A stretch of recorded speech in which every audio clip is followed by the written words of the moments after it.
Good morning, everyone.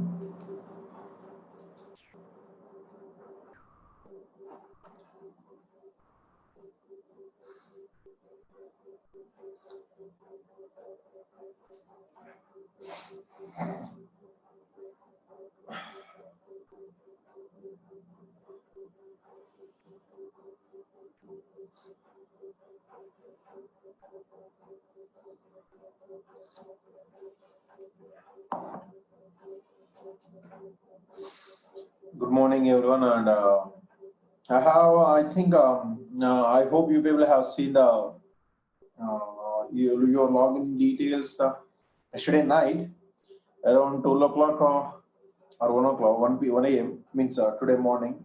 I have uploaded the previous assignment solutions and I have uploaded short notes also. You please go through that.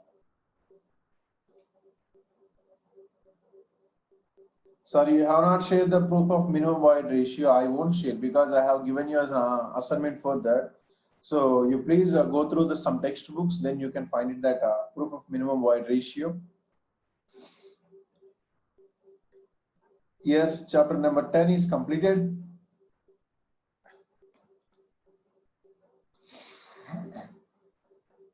But some of the questions were there. Let's see those questions in chapter number 10.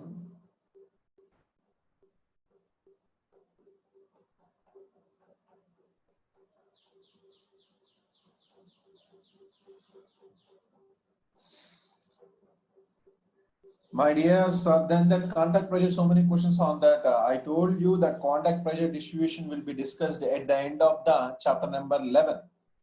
I'll be discussing at the end of the chapter number 11. So don't worry about that. I will be discussing that today. In this chapter. So I already told you people.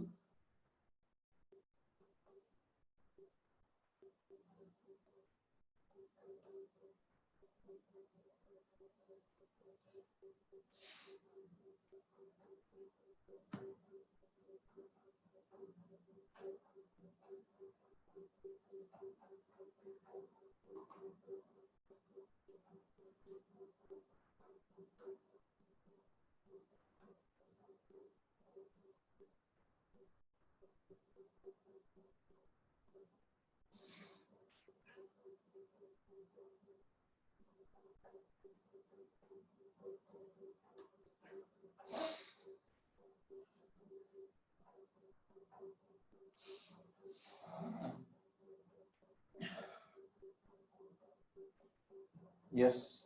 So the test details will be let you know once all the people has been attend the session. So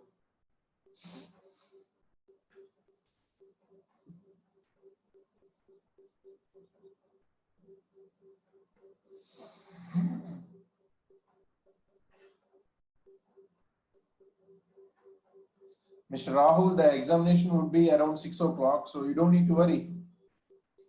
See, the examination will be around 6 p.m. So those who are having your semester examinations or you are having online examinations, that can be done in the during a day. So this test would be on around 6 or 6:30 p.m.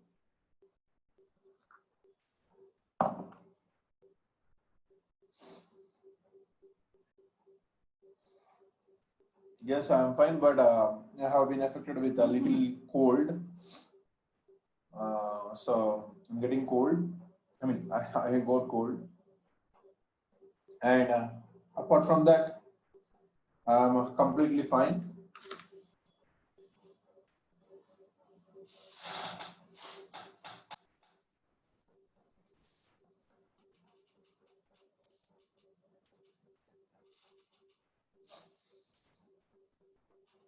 Corona, no Corona. I say go Corona. Some of our ministers has sung a song, right? Go Corona, go. So I used to do it as a mantra so that Corona won't come to me. It was raining in Hyderabad. No, but slightly yesterday and day before yesterday, the temperature was slightly cold. So, and moreover that I mean, I have been affected with this cold. This is a common thing. Yeah, thank you, all of you. But okay, now come to the section.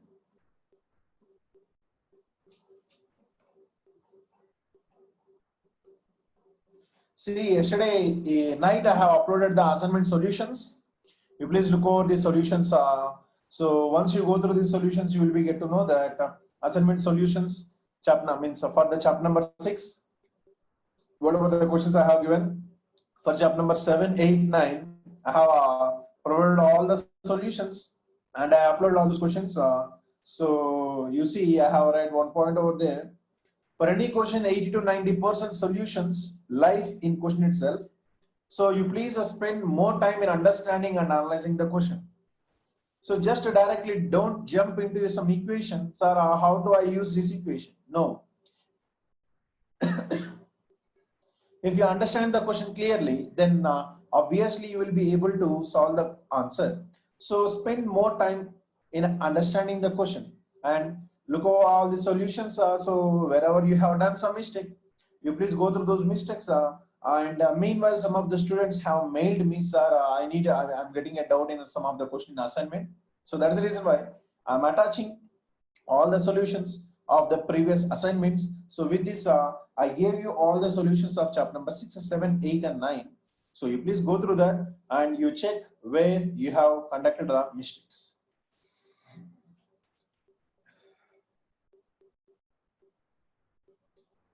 Where did you done your UG, sir? I have done my UG in SV University, Tirupati, means BTech. Sir, please send some rain to Mumbai. It's too hot there. Oh my God. I think the people are hot over there, so the climate also too hot. So I think last year in the Mumbai, the same time around August, I think so. So there was some floods and huge rainfall over there in Mumbai. Okay. We did not receive assignment of 8th, 9th, 10th chapter, sir. Please go through that once again, your sections. So there it is. Okay. Now, apart from this,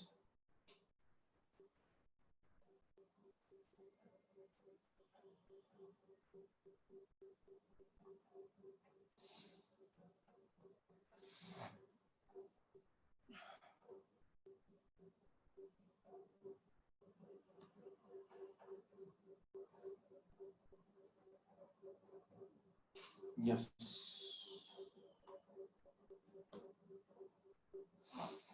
You see, this is a previous gate questions in this chapter.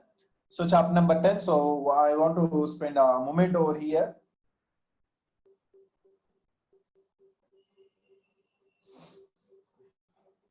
So these are some of the questions. I hope you people have been through these questions.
Sorry, suddenly it has been gone.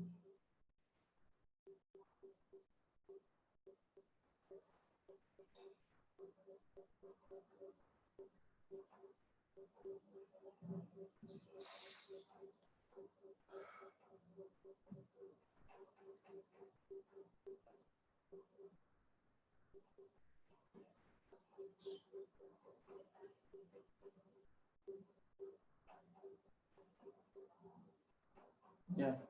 So now you please make sure now. See this question. See, this question is a contact pressure distribution. I would be discussing this question in the next chapter. So we don't need to worry about that. We didn't receive assignment 3. Yeah?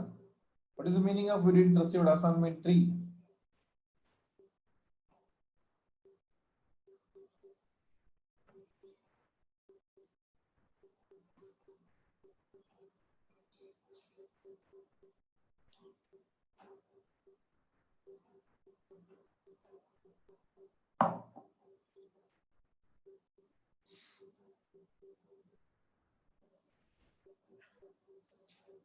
Chapter number 3, see, for the chapter number 3, that's theoretical questions. So I did not give you any assignment for that. Whatever the questions you can see, that's fine. So you don't need to worry about chapter number 1 and 3. For all the remaining chapters, I have provided you. Okay, fine. So you please look over this chapter. Yes, I want to discuss some questions over here. Up to 9:30, I will be discussing this chapter number 10 previous questions and whatever the things. And after that, I am going to start the chapter number 11. So now, please look over here. This question. See, this is a previous gate question. There are two footings resting on the ground surface. One footing is a square of dimension B. The other is a strip of width B. Both of them are subjected to loading of intensity Q.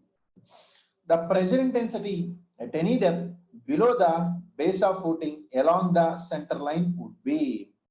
So now,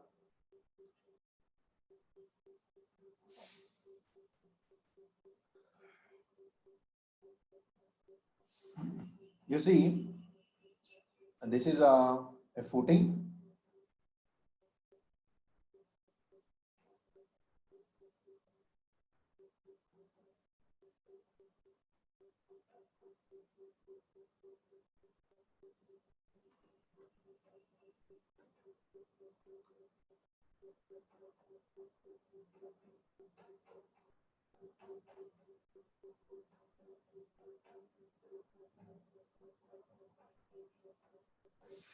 See, this is a square footing. At first, this is a square footing whose width and length both are same.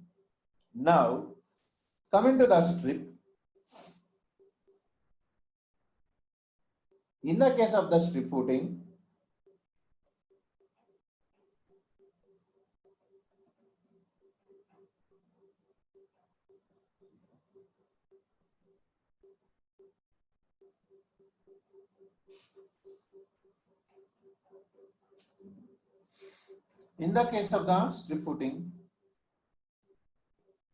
you see the length of the footing is going to be large. See, what is the meaning of a strip? What is the meaning of a strip? Strip footing is going to be present for whom? Retaining walls or basement floor walls. So along the length of the wall, see, this is a strip whose width is going to be B, but length is going to be more than B. Here, what is the length in the case of the square footing? You observe over here. What is the length in the case of the square footing? In the case of the square footing, length is equals to width, and in the case of the strip, length is greater than width. So now, if you see whatever the pressure bulb you observe here, I am applying the same pressure intensity. So when I apply the same pressure intensity Q on both directions, what is going to be happen over here is the pressure intensity at any depth below the base of footing along the center line would be. See, if you look over the pressure bulb over here, this is along the width direction. This is going to be the pressure bulb. But what about the length direction? If you look over the length direction, then the pressure bulb would be more or not. You see here.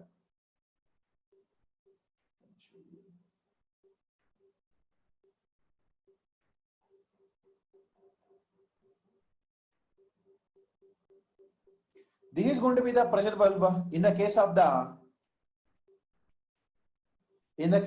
square footing. Now, In the case of the strip, as a pressure bulb is going to be more,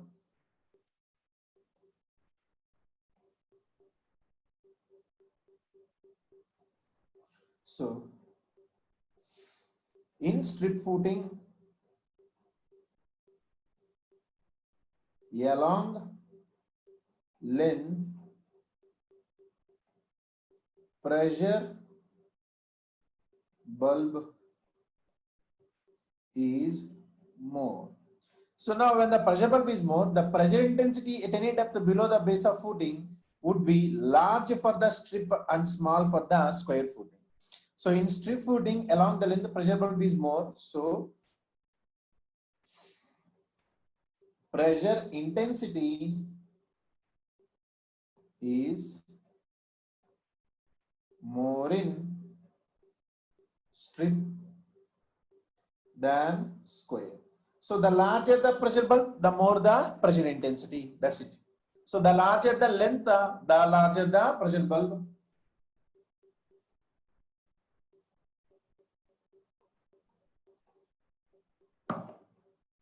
Answer is going to be C. Answer is C.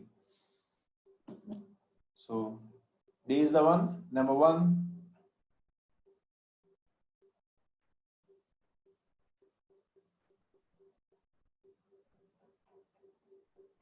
Yes.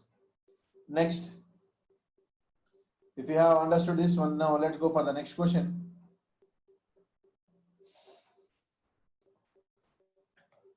The vertical stress,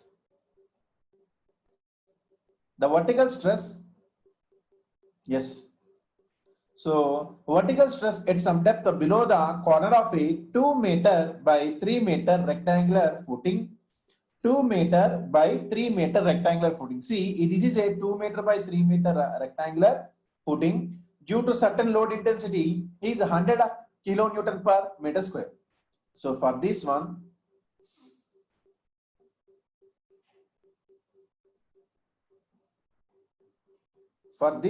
sigma z is equals to, due to certain load intensity, 100 kilopascals.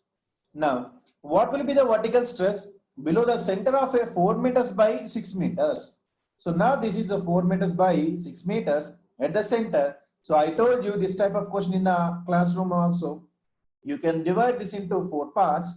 1, 2, 3, 4. And whose dimensions are going to be how much? 3 meters by 2 meters. So as there are 4 parts, sigma z is equals to 4 into 100. You please go through the classroom practice question. There I have given you this type of question also, but there we discussed as a 1 meter by 1.5 meter, here 2 meter by 3 meter. So the same thing. This box is exactly replica of this one. Yes.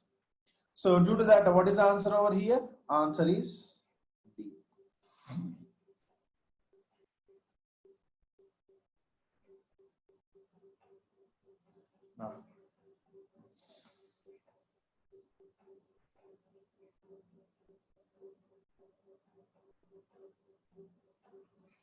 So please say exam details. Why you worry about that? You please work out that.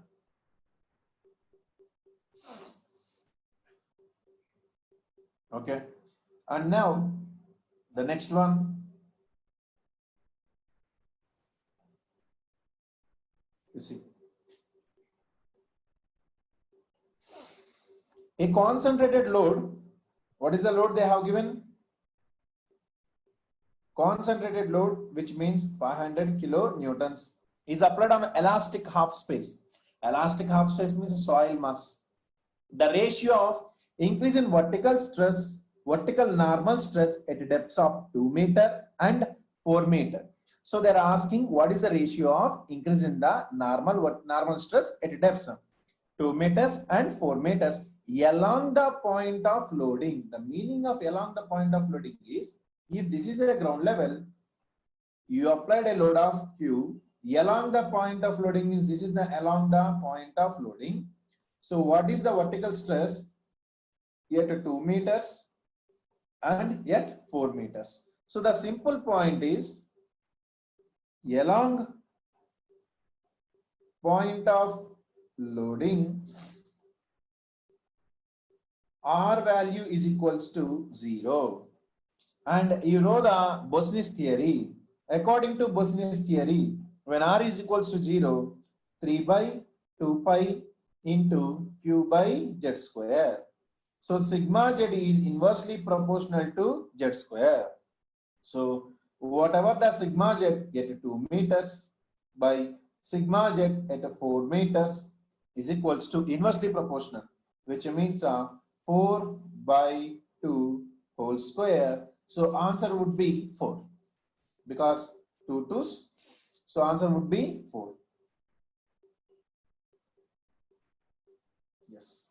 So the answer is going to be the ratio as 4. So the point that you need to understand over here is what is the meaning of along the point of loading. Along the point of loading. See, this is the loading, and along the point of loading, R value is equals to 0. So if you understand that point, you can find out the answer. I hope you people have done these questions and all those things. Sir, how to identify capital Q or small q? You see the unit, sir. What is this unit, sir? This is capital Q, sir, because it is a point load, kilonewtons.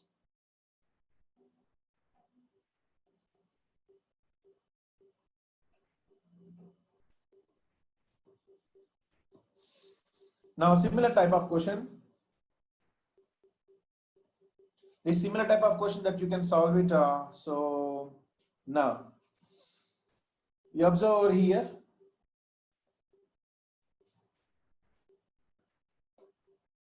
Yes. The vertical stress at point P1 due to load, point load Q. This is a point load, Nana. Whatever, this is nothing but a point load Q. The vertical stress at a point P1 due to point load Q on the ground surface as shown in the figure as a sigma Z. So at this point 1 P1, sorry, at the point P1, this is the point V1 due to load Q. So this is going to be mentioned at this point as a sigma Z. According to Bosniak equation, the vertical stress at a point P2 shall be, the vertical stress at a point P2 shown in the figure will be. See, if you observe, what is the radial distance over here? R. And what is the radial distance over here? R by 2. So now you know that sigma Z is equals to 3 by 2 pi into Q by Z square into 1 by 1 plus R by Z whole square whole to the power of 5 by 2. So they mentioned that at a depth Z, the value is going to be sigma Z. So you see this one, this is Z and this is R. The value is going to be sigma Z, and here it is going to be R by 2 and here is going to be Z by 2. What is the sigma Z value? So now if I would have substitute this one, so let me go with the sigma Z2. This is sigma Z1. Sigma Z2 3 by 2 pi into Q by, what is the Z square value here? What is the Z value? Z by 2 whole square into 1 by 1 plus, see this is R by 2 and this is going to be Z by 2. Here this is going to be R by 2, here it is going to be Z by 2. So R value as R by 2 by Z value as Z by 2 whole square whole to the power of 5 by 2. Whole to the power of 5 by 2. But anyways, you know that these two and these two will get cancelled out. So now what I want you look over here is, this is going to be simply 3 by 2 pi into Z by 2 whole square means 4 times, right? Q by Z square by 4 into 1 by 1 plus R by Z whole square whole to the power of 5 by 2. See, for sigma Z2 at a point, at P2 point, at sigma Z2, what is R2? R by 2 What is Z2? Z by 2. So now, if you observe, this is sigma Z1. Yes. What is the depth over there? Z. What is the relations over there? R. So now, if you look over all these points, can I write as sigma Z2 is equals to 4 times of 3 by 2 pi into Q by Z square into 1 by 1 plus R by Z whole square whole to the power of 5 by 2. So now, this entire equation is going to be simply same as sigma Z1 R naught. So then sigma Z2 is equals to 4 times of sigma Z1. So what is sigma Z1 over here? Sigma Z. Answer is D. Answer D. This is one way of doing. This is one way of doing. I hope you understood this point over here. See, what I have done is at P2, you just substitute the R values and I am converting this entire equation as a sigma Z. Yet, now, the logic is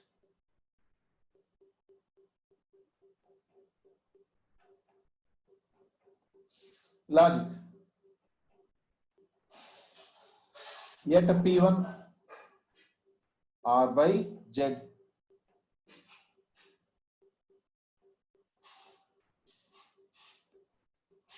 R1 by Z1 is equals to R by Z. Yet P2 R2 by Z2, R by 2 by Z by 2, which is also going to be R by Z. So now you observe at P1 and P2, the R by Z ratio is going to be same. When R by Z ratio is going to be same, you see, observe this condition. When R by Z ratio is going to be same, this entire coefficient, everybody please who are listening, when R by Z is going to be same, you know that this entire ratio is going to be same R naught. So at a point of P1, at a point of P2, the resultant R by Z is going to be same. When R by Z is going to be same, then this is going to be constant R naught. Yes. So yet P1 and P2 R by Z ratio is same. When R by Z ratio is same, sigma Z is inversely proportional to Z square. This is the logic. Sigma Z is inversely proportional to Z square. So sigma Z2 by sigma Z1 is equals to Z1. How much this is Z1 over here? See, Z by Z2 how much? Z by 2 whole square, which is going to be 4 times. So from this, sigma Z2 is equals to 4 times of sigma Z. So this is one way of solute. This is one way. What is that one way? So at point P1 and P2, I said that R by Z. See, from the given details, at a point P1 and P2, R by Z is same. When R by Z ratio is going to be same, you see this equation. You see this equation. When R by Z is going to be same, this coefficient is going to be same R naught. So point 1 and point 2, both coefficients are same. So I take it as constant. And Q is a constant. The only variable is Z. That's it.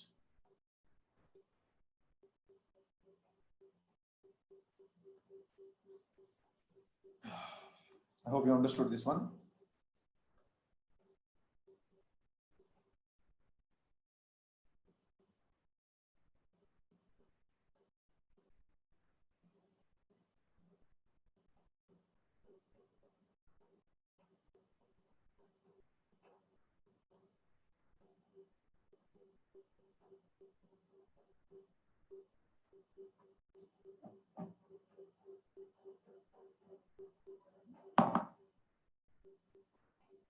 I hope you understood. So now let me go for the next question because I'm saving all these things. I'll be provided you.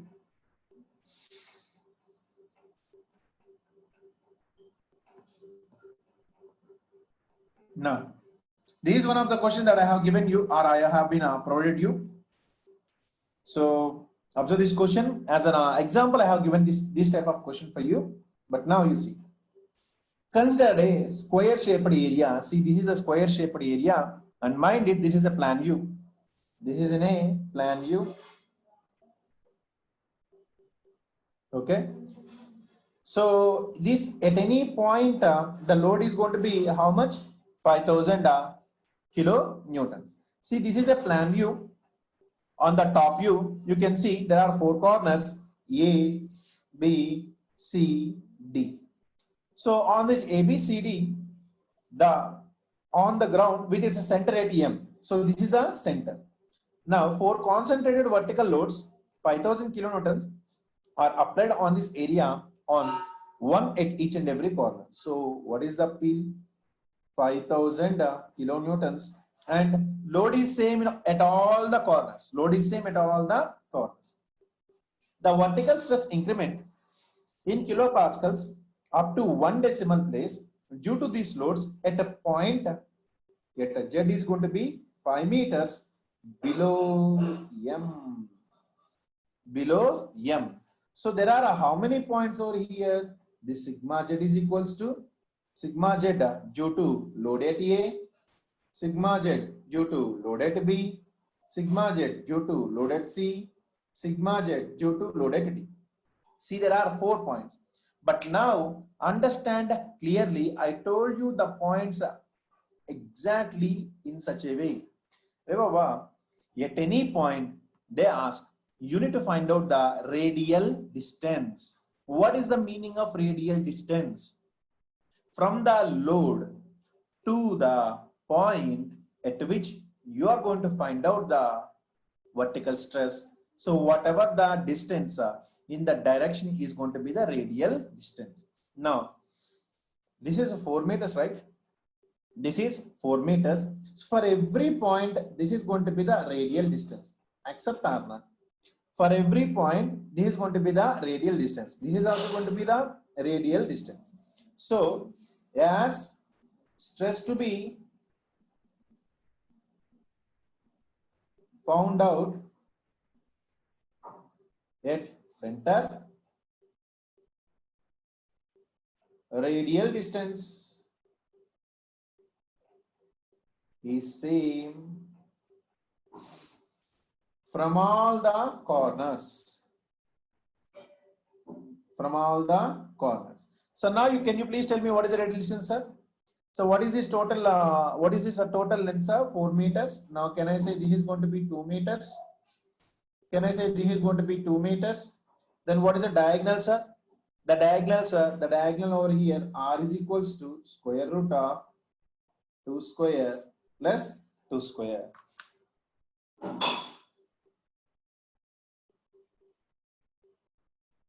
Which is going to be 2.83 meters. 2.83 meters. I hope you understood this.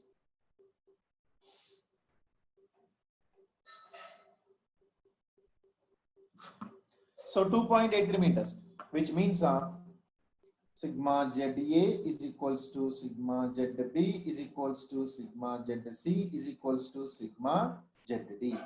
So I can find out as the point is at center, each and every radial distance is going to be same. So the depth is same and radial distance is same, load is same, then the stresses are also going to be same. But how many stresses are there? 4. 4 into sigma Z at A, which means 4 into 3 by 2 pi into, what is the Q over here? Please tell me. 5000 by Z square. 5 square into 1 by 1 plus 2.83 by 5 square whole to the power of 5 by 2. So what is the sigma Z? Please find it out. 5 whole square plus 1 by answer whole to the power of 5 by 2 into 5000 into 4 into 3 by 2 pi into 25, which is going to be 190 point. See, they're asking about the 1 decimal, right? 1 decimal means 7. So 190.67 will be coming. 190.67 would be coming. So 1 decimal means 190.7 kilopascals or kilonewton per meter square. See, this type of questions I have been explained to you earlier also. So as a stress to be find out at center, radial distance is same from all the corners. So what is that radial distance? So this is going to be 2 meters and he is going to be 2 meters. Then what about this value? The value is going to be 2 root 2. Diagonal, Nana. That's it with this question.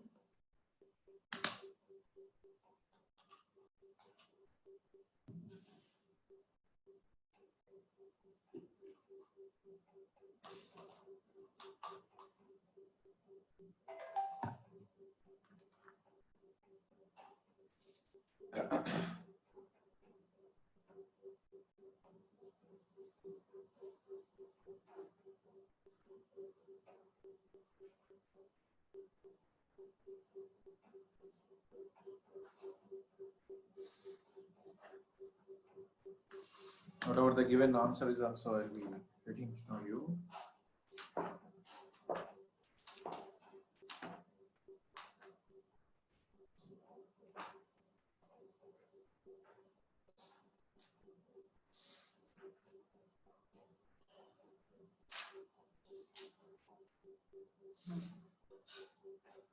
Okay, fine.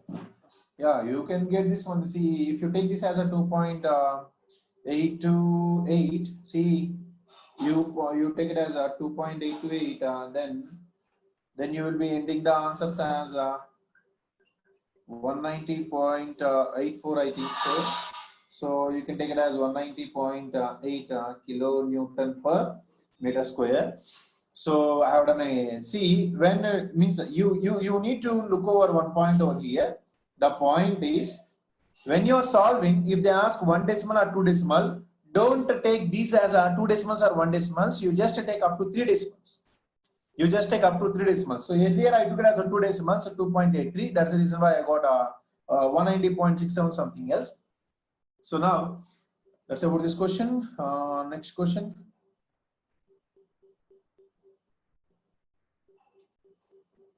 Yes. So that's all with these questions.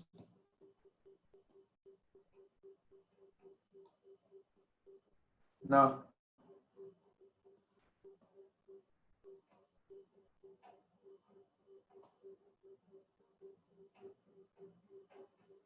I'll be just explaining these questions, so you please look over. These are some of the previous ESE questions now. You know that standard Newmark's influence chart is shown in the figure. If loaded equally, the areas marked 1 and 2 will yield pressures at the center such that. So I told you and I explained you clearly. See, whatever the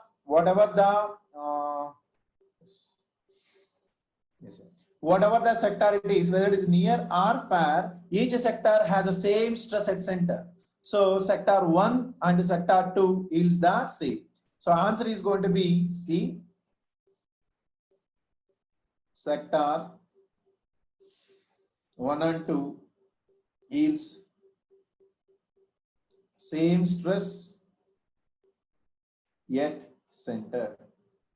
Same stress yet center. So you need to look over that.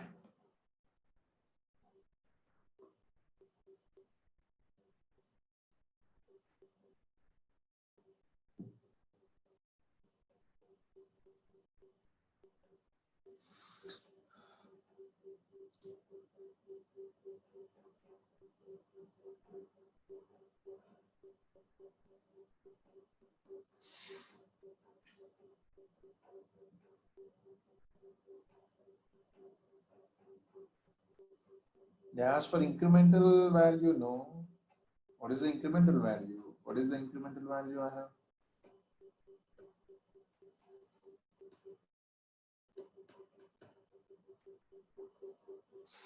The vertical stress increment means the vertical stress due to external load, Nana. Increment means already self weight is there, right? See, in the case of the external load, always this is a vertical stress increment. What is the meaning of increment is already self weight is there. Due to external load, what is the extra stress? That's it. Okay. So this is the one.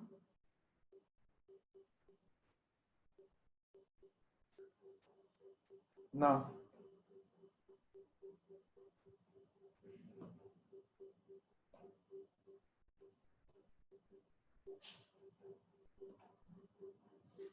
Yes.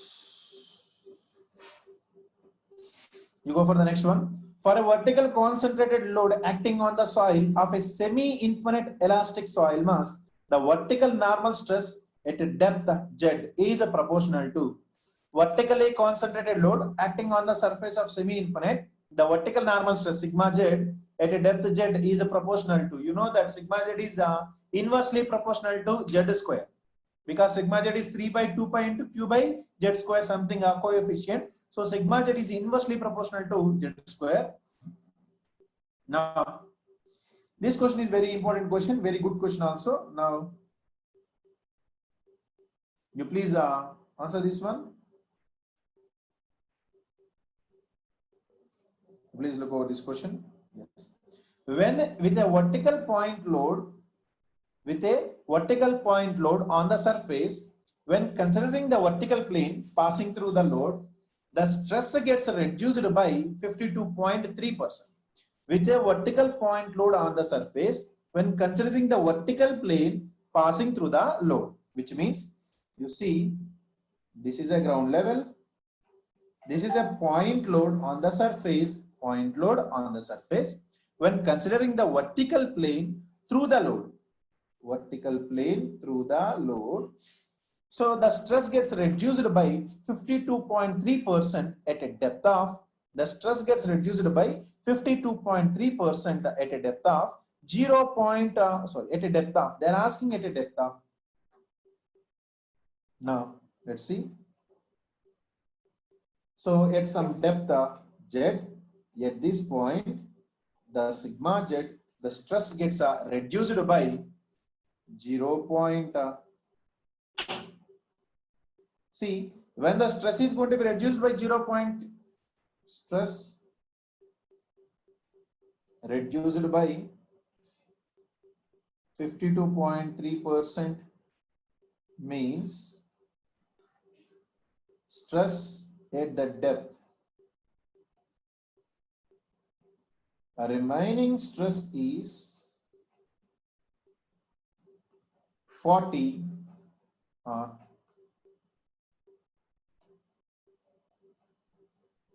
100 minus 52.3%. What is this value?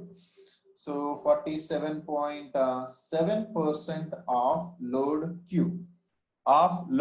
Because the stress is due to whom? The point load Q. So as you know, here R value is equals to 0, because along that they're asking vertical plane passing through the load. So sigma z is equals to 3 by 2 pi into q by z square. So now what is sigma z? 0.477, because they have mentioned here q is equals to, what is this 3 by 2 pi? 0.477.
Yeah, hi, I'm back. So sorry for the power cut. I cannot do anything for that. Yes, I hope everybody is there here. So power was lost unknowingly, and now. So let's discuss the same question where we have left. It is taking a lot of time, but with this question, we'll be completing this one, and I'll be showing you remaining these things. So you can go through that, the remaining things, and you can solve all these values. And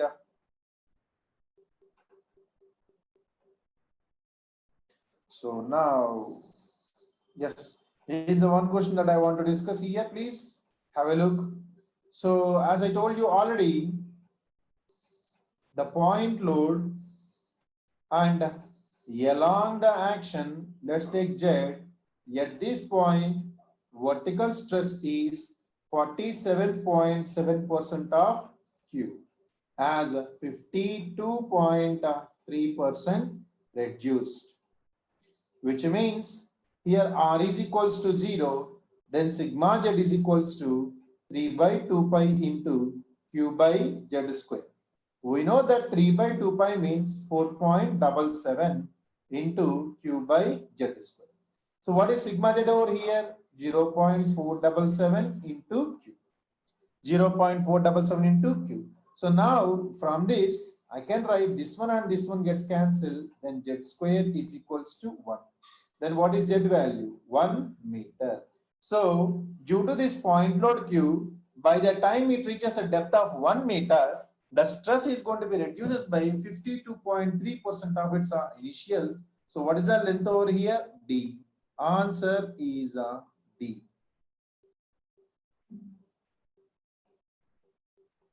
Answer is D.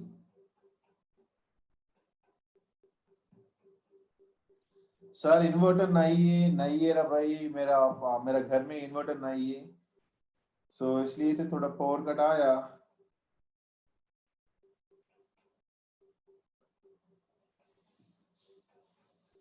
now let's see the next question.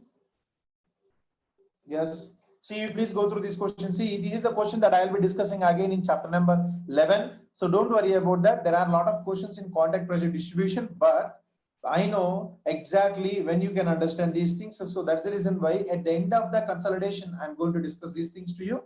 So we'll be get back to these things later. Now you see,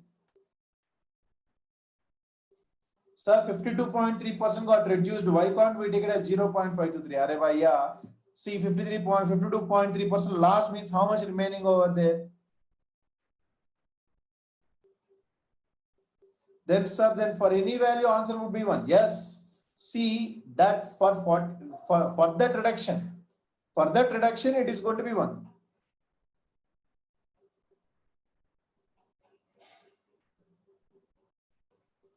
Now, in a Newmark's chart, yes, in a Newmark's chart for stress distribution, there are 10 concentric circles, 20 radial lines. Then what is the influence factor? I told you influence factor means 1 by number of sectors. So 1 by number of sectors means number of circles into radial lines. So I explained you clearly while I was mentioning that Newmark's chart. I told you clearly. So 10 circles into 20 radial lines, 1 by 200, which means 0.005. 0.005. So answer is D. Answer is D. Next you can go for this question. See, Bosnick's equation is not suitable for sedimentary deposit. Yes, Bosnick mentioned the deposit is going to be homogeneous. Yes or no? So you know the assumptions of the Bosnick and Westergaard. So Bosnick is useful only for the homogeneous, not for the sedimentary. What is meant by sedimentary? Sedimentary means stratified deposits. Sedimentary means stratified deposits. So statement number 1 is true. Statement number 2, sedimentary deposits do not represent an isotropic cum homogeneous system. Yes, because sedimentary means stratified deposits. So stratified deposit means anisotropic in nature. So statement number 2, as sedimentary deposits are not isotropic and homogeneous, it is not suitable for Bosnis. So I can say statement number 1 and statement number 2 both are true, and statement number 2 is the correct explanation of the statement number 1. Statement 1 and 2 both are same, and 2 is correct explanation of 1. So option is going to be A. See, you know the options over here. The A is statement number 1 and 2 both are same, and 2 is the correct explanation. Statement number B, 2 is a not correct explanations, and option C is 1 is true, 2 is false. Option number D is 1 is false and 2 is going to be true. So these are the things that are.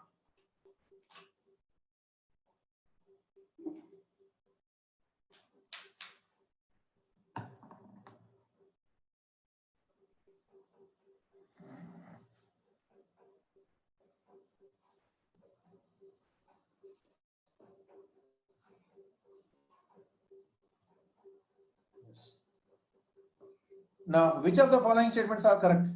Stress isobar can be prepared using the Bosnian stress distribution theory.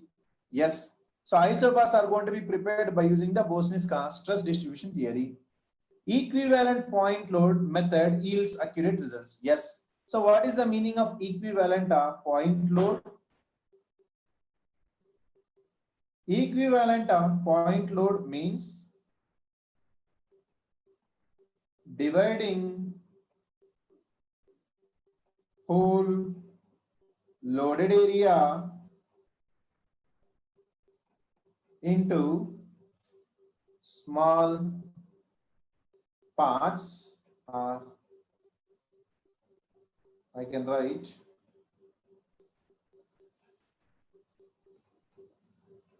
into equal parts. So smaller the zone, more accurate results. More accurate results. For example, if this is going to be a total loaded area of L by B, if this is going to be a total loaded area of L by B, this is a whole of intensity Q. So what I do is I don't go for the total. What I do is I will be dividing into equal parts. I'll be dividing into equal parts. So by see, this is one part now. Analyze one part at a time. So see, you don't need to worry about the equivalent point load. That is for the IS conventional, not for the mains also. As I have given this point, I'm giving you this condition. What is the meaning of equivalent point load? So this is also going to be true over here. Yes. Second point, point number 2 is also true. Now, Newmark's method relates to vertical stress with the help of influence chart. See, this is a Newmark's chart. Newmark's chart, that is different. Westergaard method helps in determination of the stress distribution for layered deposit. So Westergaard is for the layered deposit, and Newmark's chart is different. Newmark's method is different. Newmark's method is different from Newmark's chart. So this is the wrong one, and all the remaining ones 1, 2 and 4 are correct. So now I hope you understood these things over here. That's it about the condition.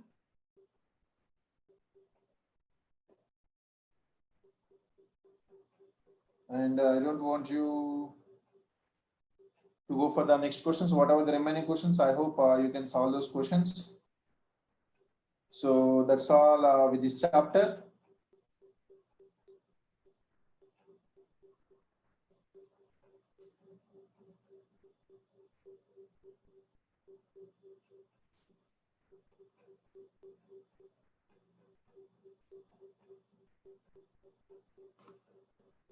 Let me check that with the solutions also.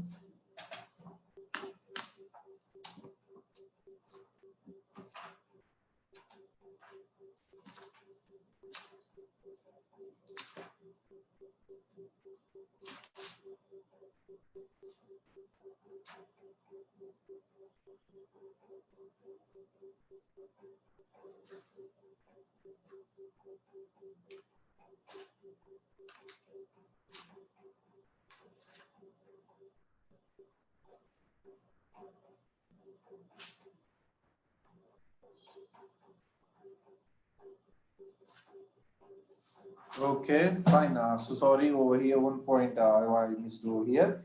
See, everybody have a look, please. Actually, this is not correct. So here the point is, as you are going to be approximate, analyze a part, one part at a time. See here the here the disadvantage is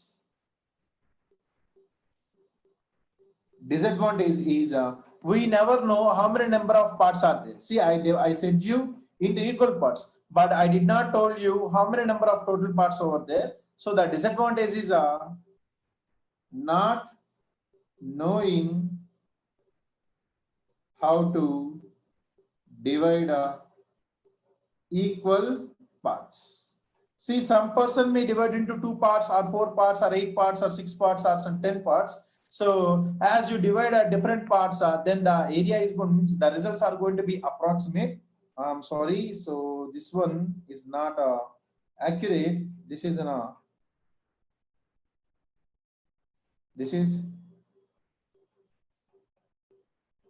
approximate, not accurate. So this is incorrect. And moreover that this is not a method, this is Newmark's chart.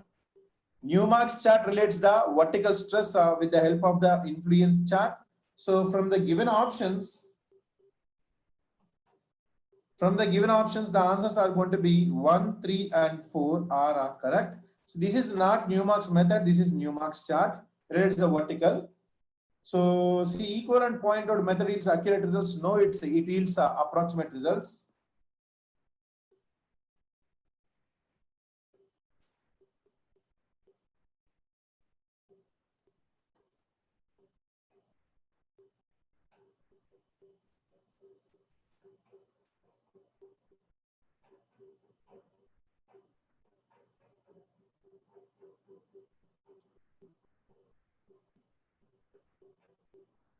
Mr. Nikhil, in Newmark's method also use influence chart. That's not influence chart, that's influence table. So that is a different.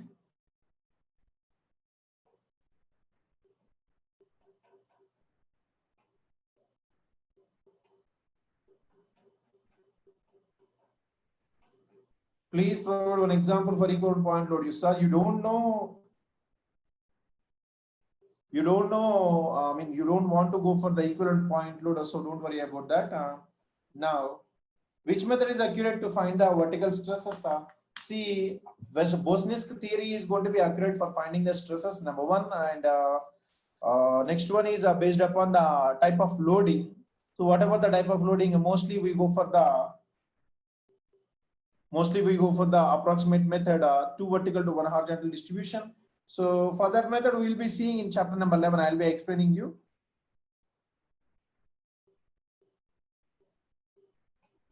Sir, how third one is correct? Newmark's chart relates the vertical stress with the help of influence chart. Whatever the chart is there, right?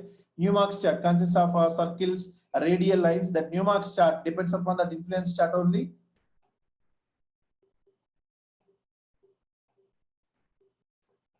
We only prepared pressure bulb in Bosnisk. See, you please go to Limbasia. You please go to the notes. I told you Bosnisk is more preferred than the Westergaard. So that's the reason why we prepare a pressure bulb from the Bosnisk only, not from the Westergaard.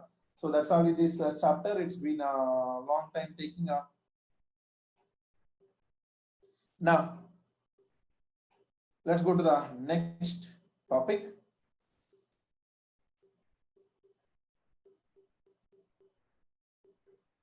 Yes.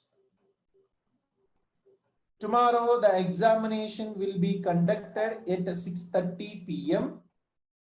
6:30 p.m. because as I got some information from our students, they are having some classes up to 6 o'clock or examination up to 6. So the examination will be conducted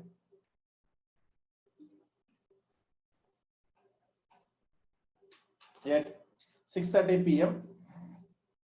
I'll be providing a test of 21 mark questions, 10 1 mark questions and 10 2 marks questions. So total the test consists of the test, tomorrow test. The tomorrow test consists of test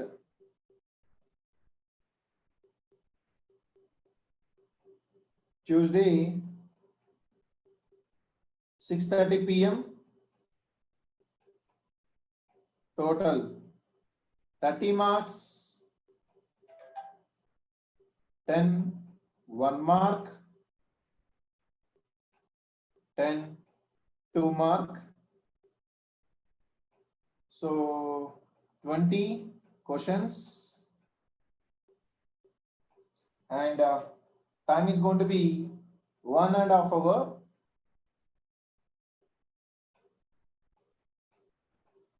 1 hour 30 minutes. I don't think you require 1 hour 30 minutes. Oh, no, it's not 1 hour 30 minutes. I'll be giving you 1 hour only. 1 hour 15 minutes. 1 hour 15 minutes. So these are the questions. There is a schedule that I'm going to give you tomorrow's.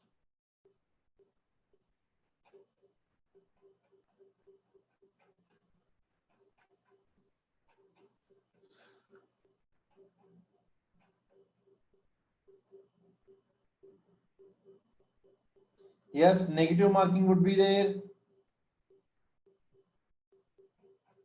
Yeah, you can see if there is whatever this power cut is also there, then you can come over there, then you can come back and you can write from there onwards. So negative marking,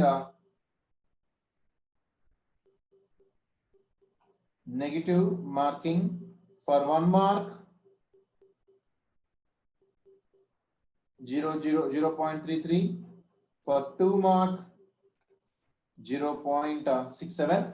For every negative, for 1 mark, if the question is 1 mark, you are going to lose 0.33, and for every 2 marks question, you lost 0.67, which means 33% of that answers. Not only that answer, but also you lost extra 33% marks. So this is quite as a gate pattern only I give. I'll give you the numerical type, I'll give you the MCQs. Okay. So I'll give both MCQs, multiple choice questions would be there, and numerical types would be there. And I'm going to give the pattern both in terms of GATE and ESC. So you don't need to worry about that. I'll be covering all the syllabus from the 10 chapters. I'll be covering most important topics in all the 10 chapters. So you please go through once again today. And I have already provided the assignment solutions. I'm telling you again, I provided the assignment solutions. You please go through that. Tomorrow class would be there. Tomorrow class would be there.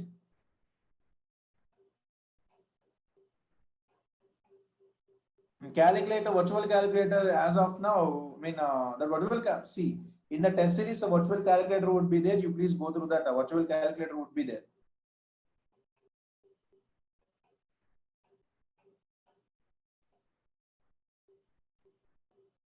No conventional. Fill in the blanks that has no negative mark.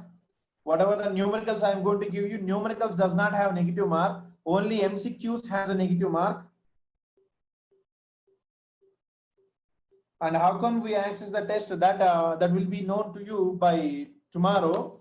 So I'll be telling you how to access the test by tomorrow, because if I do say also tomorrow also, you will be asking me. So I'll tell you tomorrow afternoon by the end, I'll give you that, or I'll give you the PDF by attaching a PDF to you today. So I'll be telling that.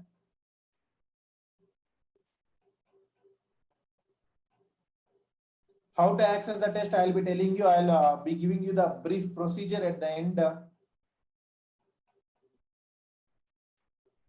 Okay, fine. So that's about the examination pattern. Now, please come to the. Sir, how come it be checked that student don't cheat? I told you yesterday, day before yesterday, while I was attaching the classroom notes PDF, I have written one point there. You can fool me by looking over the notes. You can fool me by checking with the other textbooks or materials, but don't fool yourself. If you fool yourself, you will be fooling yourself in the main examination also. So the point is, you're not fooling someone. You're going to fool yourself if you do something wrong. Wrong types like copying or sitting next to your friends and doing the same thing. You see, if you are going to be last person, you are not going to get anything. Or if you are going to be a first person, you are not going to be getting something over here. It's just purpose to analyzing yourself, how much you understood the subject. That's it.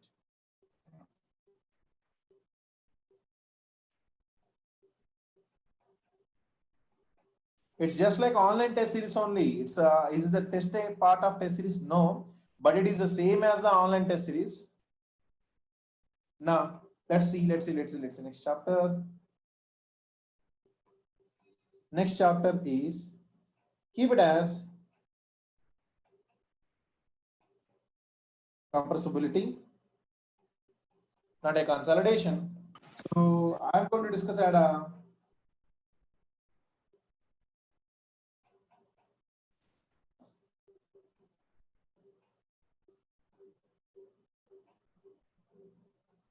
so can't we have examination after 7 p.m. It is a Ramzan and there is iftar at 6:30 p.m. Okay. Sir, not yet prepared well. It's up to you, sir. I have given you enough time. If you don't utilize this lockdown period for this period, now I cannot do anything. Not prepared well means you have to prepare. Today you prepare. Yes. Now the chapter number 11. The chapter number 11 is compressibility. So, yes. Now, you observe, in the case of the soils, the most engineering properties are permeability, compressibility, and shear strength. We have completed the permeability and regarding each and every topic regarding to the permeability, seepage, and all those things. Now, let's come to the compressibility. So, what is the compressibility? See, if you observe, stop your writings and do listen. This is a very, very, very, very important chapter. So now please understand. You see, if I take this as a ground level, the center is a soil mass. Yes or no? The center is a soil mass. So now let me have a small element.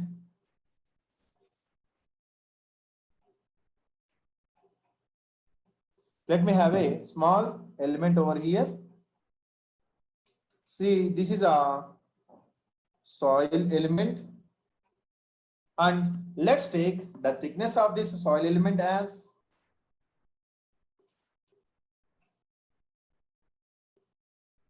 and the area of the soil element. See, let's take the cross-section area as A and the thickness of the soil element as a H. So, where H is initial thickness of soil. So now this is a soil element and this is going to be thickness and this is a natural ground level. I'm taking a small element over here. Now, what is meant by compressibility? What is meant by compressibility? The ability, which means property of a body to undergo compression. So now the question is, do you think the body means here our body is going to be whom? Soil mass. Do you think the soil will undergo a settlement on its own? Or do you think the body will undergo compression on its own? No. When does the compression is going to be happen? When you apply an external load. And that external load should be compressive nature or tensile nature. Compressive nature. So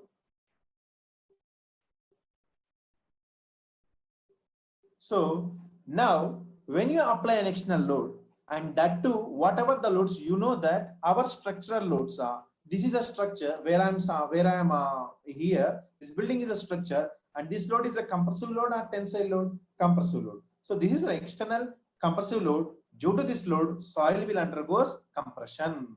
So now, if I apply an external load over here, if I apply an external load over here, so this is an external load, and which is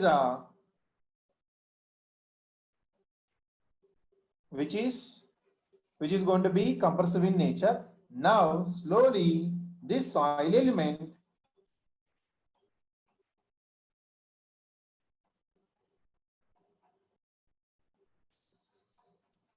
you see this soil element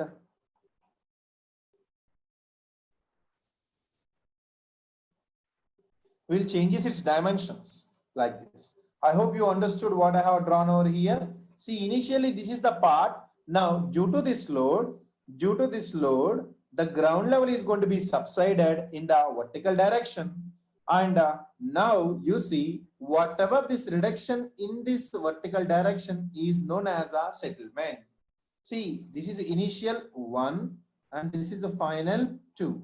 This is initial 1 and it's going to be final 2. So now let me represent once again, please, over here.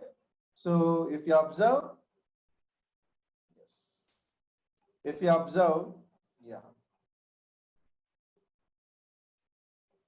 see, if you observe, this is an external load, and now due to this external load, this soil mass will undergo compression.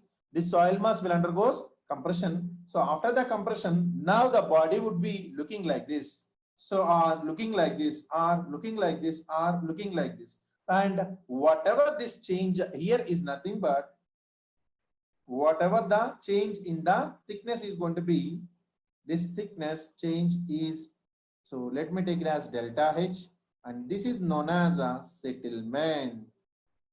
This is known as settlement.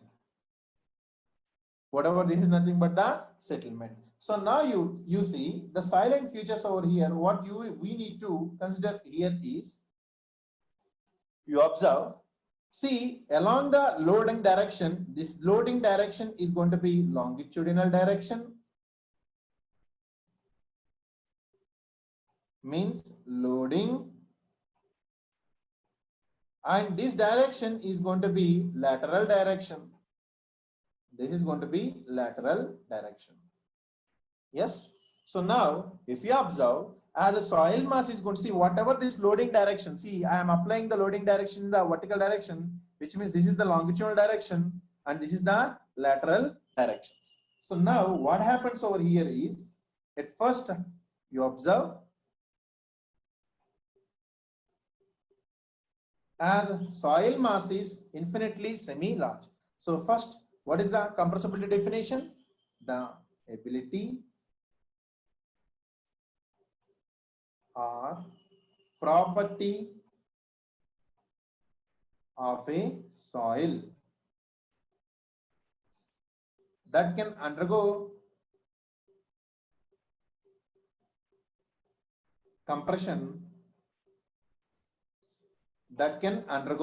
compression, due to vertical compressive external loads. So now this is the definition: the ability or property of a soil that can undergo compression due to vertical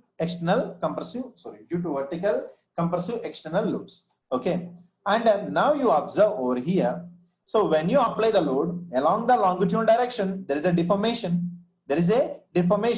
Along the lateral direction also there is a deformation. See, what is this deformation? Deformation means change in dimension. So along the longitudinal direction there is a deformation known as settlement. Along the lateral direction also there is a deformation. Yes or no? So now what the point over here is, you see this is a ground level, right? In the lateral direction the soil mass is going to be infinitely large. Yes or no? See, whatever the length of the soil mass, can you say this one? No. So now I can write as soil mass is infinitely large in lateral direction, infinitely large in lateral direction, lateral deformations are neglected.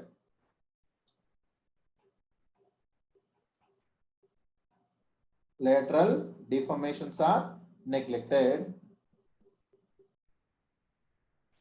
and total volume change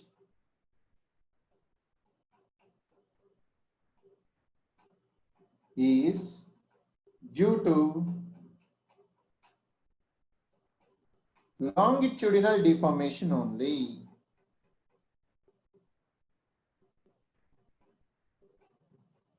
Known as settlement. So whatever the point I written, please observe carefully here. So as a soil mass is infinitely large in lateral direction, the lateral deformations are neglected and the total volume change is due to longitudinal deformation known as settlement. So this is the point that I want to consider. So now what I do is I'll be erasing this figure.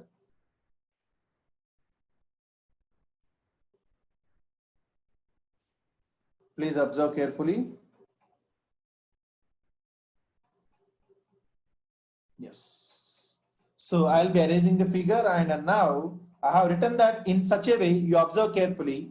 This is the soil mass initially the ground level, and then slowly the soil mass changed from this position to this position. And have I taken care any lateral deformations over here? No. In the lateral deformation, as the soil is infinitely large, so we are going to neglect the lateral deformation. This is a ground level. When you apply load along the lateral direction, due to this load along the lateral direction, the deformation is very less. So whatever the total reduction in the volume, you know that compression means volume reduces or not? The total change in volume is due to longitudinal deformation known as settlement. So what is the meaning of the settlement, sir? Settlement is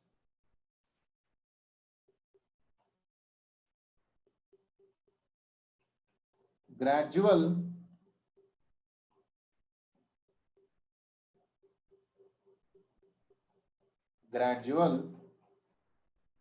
movement of,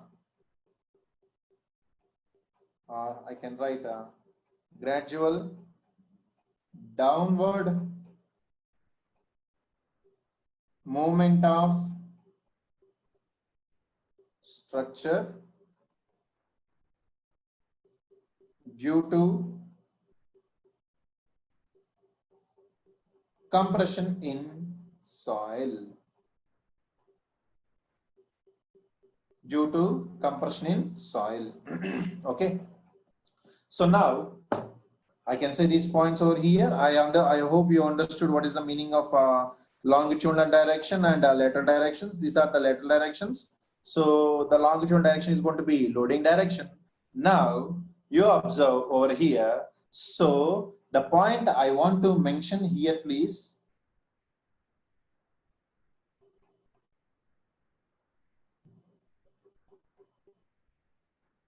The point I want to mention over here is, yes.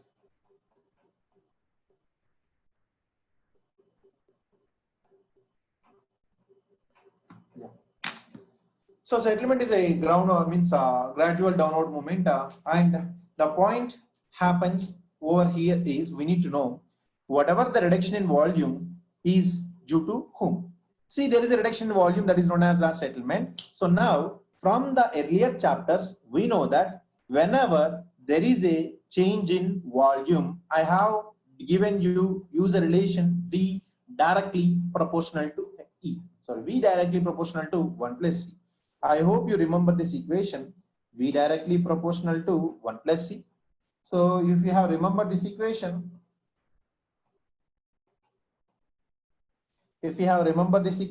V directly proportional to 1 plus C. So initially the soil volume was V1, final volume was V2. So now I can write V2 by V1 is equals to 1 plus E2 by 1 plus E1. Yes, I can write this one. So now what I do is I will write a 1 minus on both sides. If I write 1 minus on both sides, you please observe here. If I write 1 minus on both sides, so have a 1 minus on both sides. So if I do write 1 minus on both sides, now this equation, can I represent this equation as V1 minus V2? What is the meaning of V1 minus V2? Reduction in the volume. Delta V by V is equals to 1 plus E1, 1 plus E1 minus 1 plus E2. 1 gets cancelled, E1 minus E2, which means delta E by 1 plus E. So I hope you understood the meaning over here. This is just nothing but a change. So see, this equation we know it earlier. Now what I want to look over here is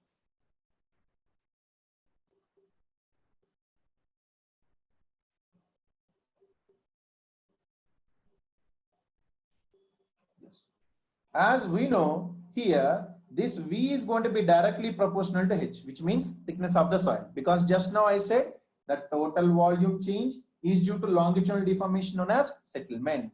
Because volume is directly proportional to thickness. As area is not going to be changed, the reduction in volume depends upon the thickness only. So I can write V2 by V1 is equals to H2 by H1. And from this, I can write the same equation as delta V by V is equals to delta H by H. So now if you have a doubt, you please go through here. How I write this one into this form. Similarly, I can write this one into this form. So let's take it as 1 and let's take it as 2. Now, from 1 and 2, I can rewrite delta V by V is equals to delta H by H is equals to delta E by 1 plus E. You please remember this condition. I am going to use this condition later. So what is the meaning of this one is, when you apply external load, in simple terms I am going to say, when you apply an external load, soil will be undergoes some compression, and that property is known as compressibility. And as soil mass is largely infinite in the lateral direction, the deformations we see only in vertical direction, means longitudinal direction, known as settlement. So whatever the change in volume, delta V, is depends upon the change in thickness, delta H, which is known as settlement. So delta V by V is equals to delta H by H is equals to delta E by 1 plus E. This equation is going to be very, very, very important in this chapter.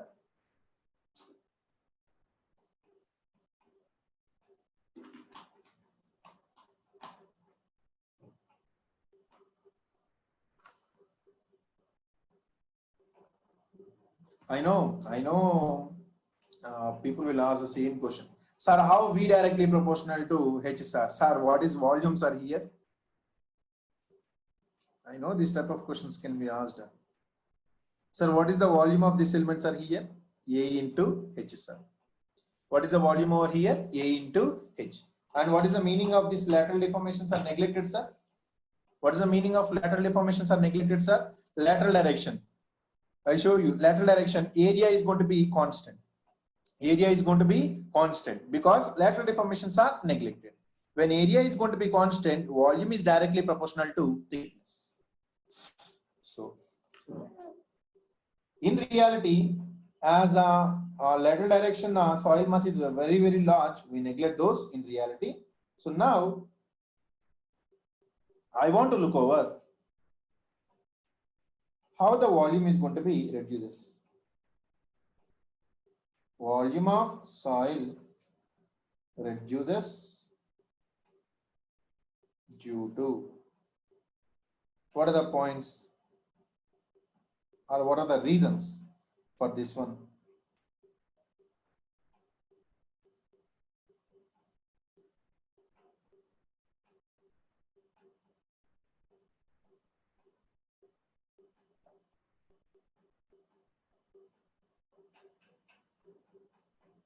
Okay.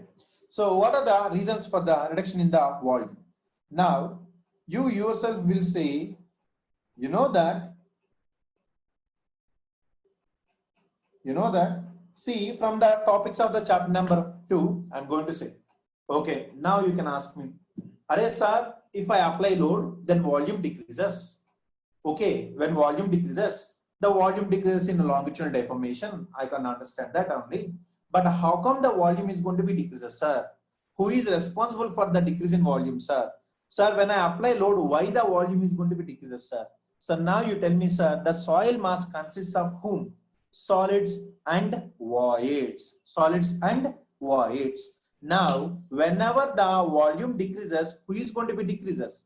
Volume of voids decreases. I told you in chapter number 2, the change in volume depends on the change in volume of voids. So now when I apply load, if the soil mass undergoes compression, what happens? The voids are going to be escape or not. When the voids decreases, particles comes close together. So now who will be there in the voids? Who will be there in the voids? Either air or water. Okay. So now you apply, means if I take some soil mass over here, I hope you people can see me. Okay. So you see, let's take this is a soil mass. If you apply a load, first what happens? You see, if you remember the phase system, who is there at first? If you remember the phase system, who is there at first? Air, water, and then solids. So when you apply load, immediately who will be escape? Air. And air is a gas that can be compressible. Okay, air is a gas that can be compressible. So when you apply some external load, immediately the air will undergo compression and immediately it will escape.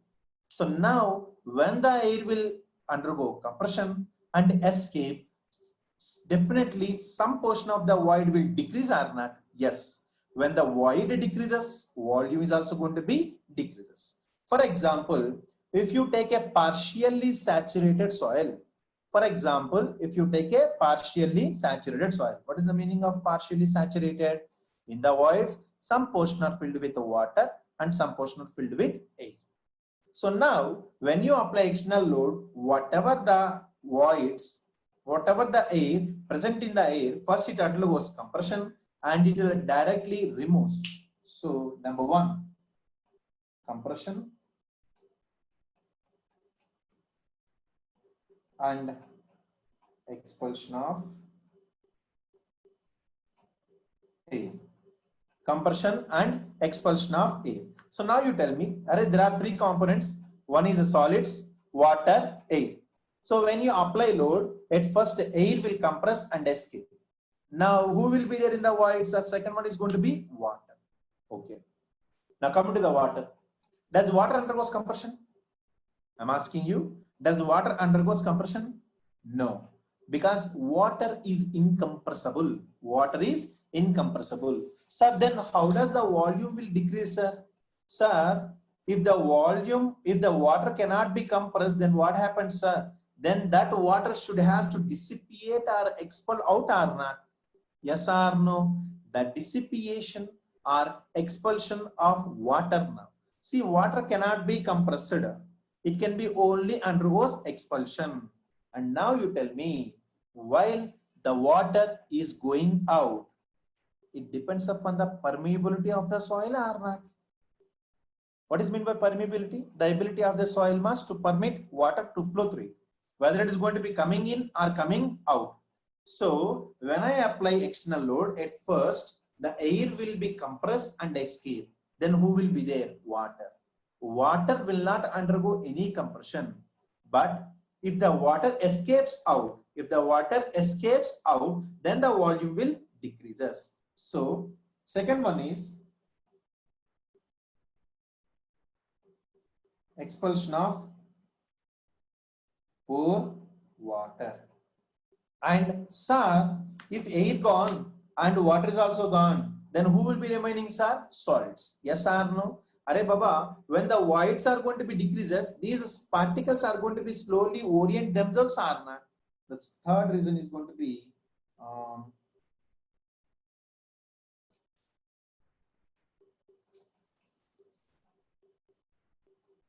plastic readjustment of solid particles. The meaning of plastic readjustment of solid particles means, see, when you compress a soil, the contact between the particles will be increases. Yes. So the meaning of plastic is when you remove the load, it won't regain. When you remove the load, it won't regain. Elastic means when you apply load, soil deform, and when you remove load, it will comes to original position. And plastic means the plastic means constant deformation would be there. Once it undergoes deformation, it won't come again or it won't come back. So whatever the volume of soil reduced due to, one is compression and expulsion of air when you apply external load, and then expulsion of pore water, and then plastic readjustment of the solid particles. And in which direction I am discussing you? In the longitudinal direction only, not on the lateral deformations. So what we are going to discuss in this chapter is a one dimension. What is meant by one dimension? Only one direction. Dimension means direction. Which direction we are discussing? We are discussing in a vertical direction or longitudinal direction. You see, this is a vertical direction, this is a lateral direction. So I am considered only longitudinal direction, not on the lateral direction.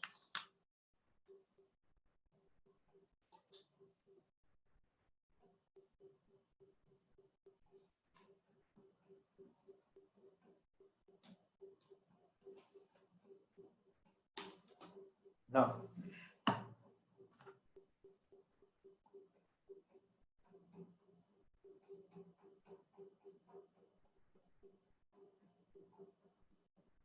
Mr. Gautaman, is a particle plastic readjustment means change in molecular structure? Yes, the structure will be changed. So what is the exact meaning of expulsion? Expulsion means going out, Nana. Expulsion or dissipation. Expel. I will expel you means I will throw you out of the class. That's it. Sir, soil is infinite in lateral direction, sir. From where air will go, sir? Through me, sir. What I am saying, sir, in vertical direction, sir.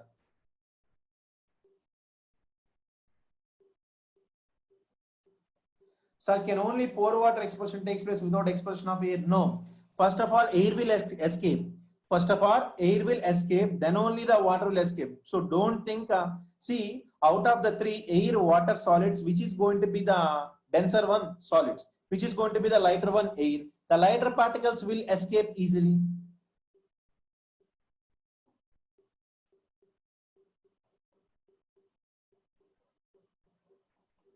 Sir, if there are no voids in the soil, then also it is compressible. Sir, if there are no voids, then you cannot call it as soil, sir. You cannot call it as a solid, sir. क्या है sir? ये बकवास questions क्या है sir? So can't we use Poisson's ratio here and consider the lateral deformation also? No, Nana, we have to consider it as the lateral deformations are neglected. The Poisson's ratio, when you take it as elasticity, that will come into the existence. So that I'll be telling you. Don't worry about that. Sir, any live example? See, whatever the structure you are living under, that load is an external load, and due to that load, soil will definitely undergo some compaction, means definitely undergo some compression. So that is going to be the consolidation and compaction. So that's what we are going to discuss. Yes.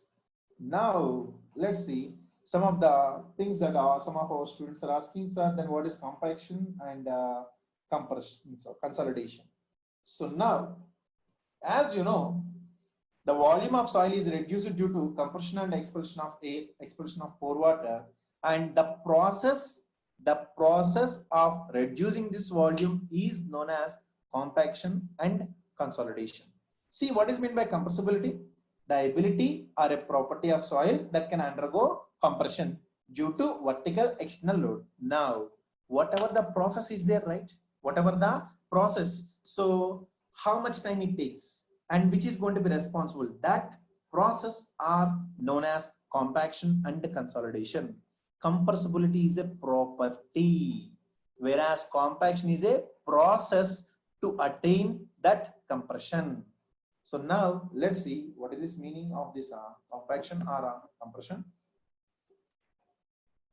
So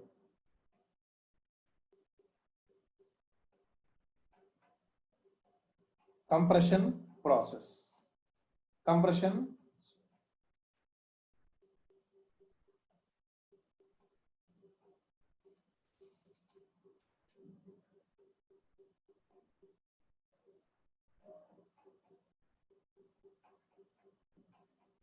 Compression process.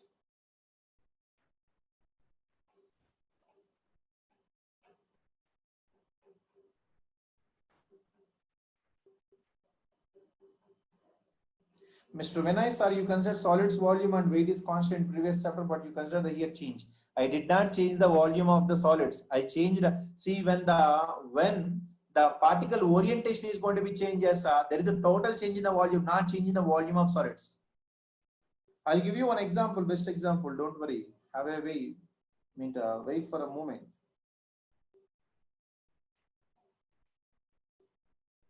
So whatever this compaction process,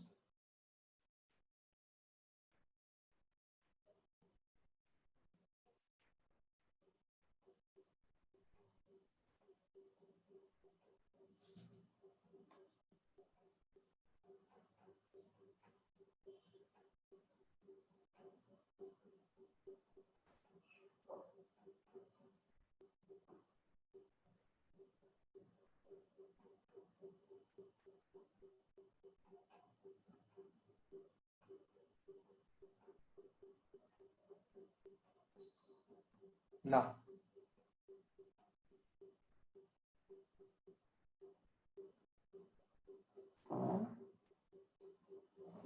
Now you see,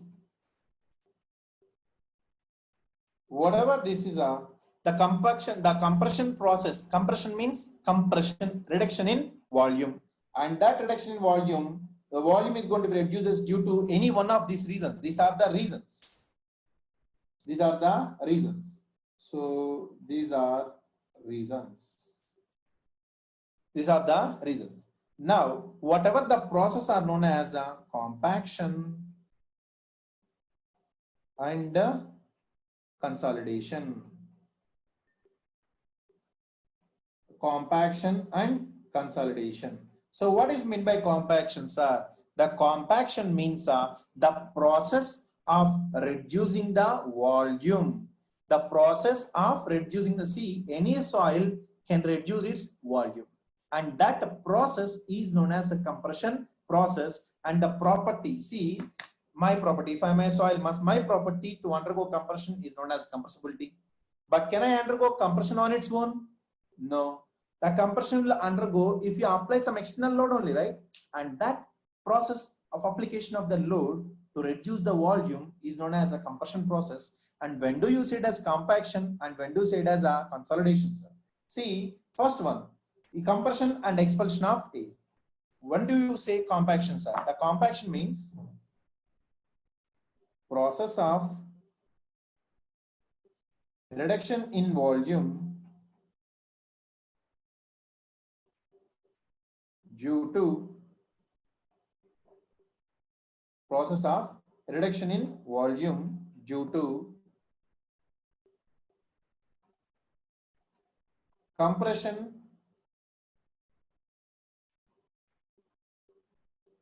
and expulsion of air. Compression and expulsion of air. So now my question for you is,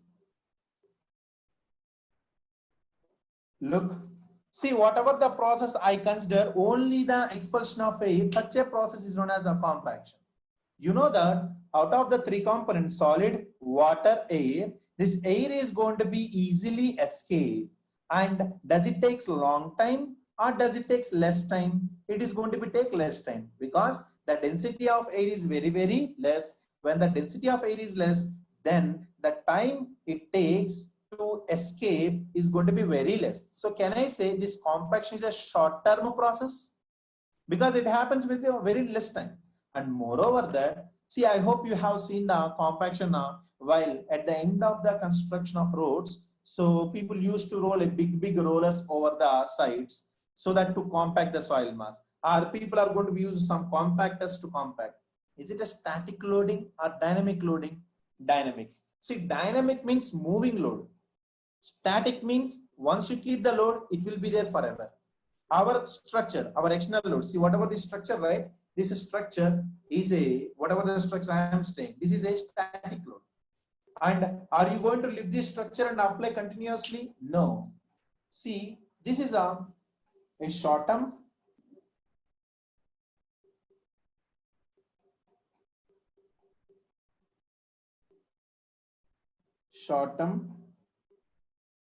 and dynamic process.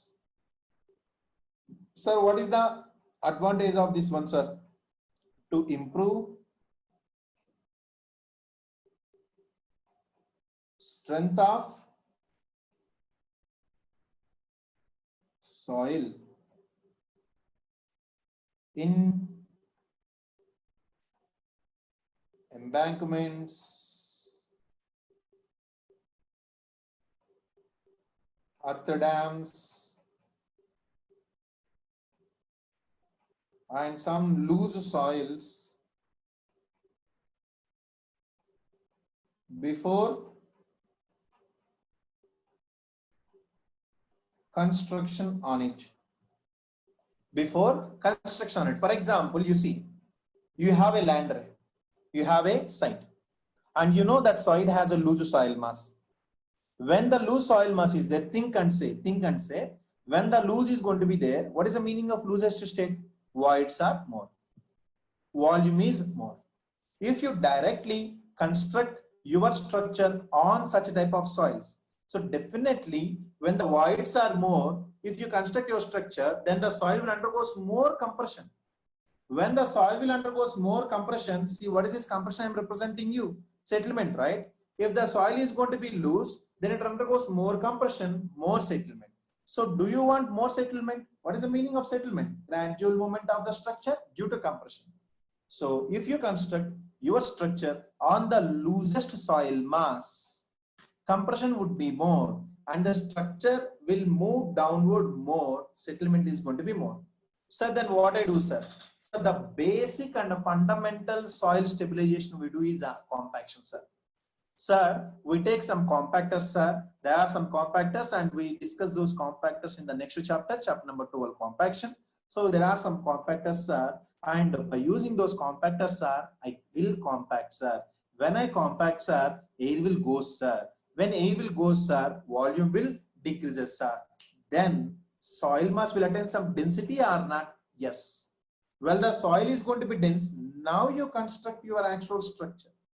Now, when you construct your actual structure, then the resultant settlements are going to be less compared to without compaction. I hope you understood. So with the compaction, particles comes close. Particles will become dense. Then the strength will be more. Then when you construct the actual structure on it, then the resultant settlements are less.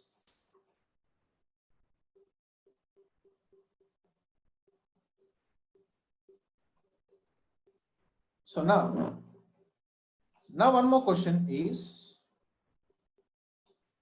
do you think a complete expulsion of air is going to be possible? No. Complete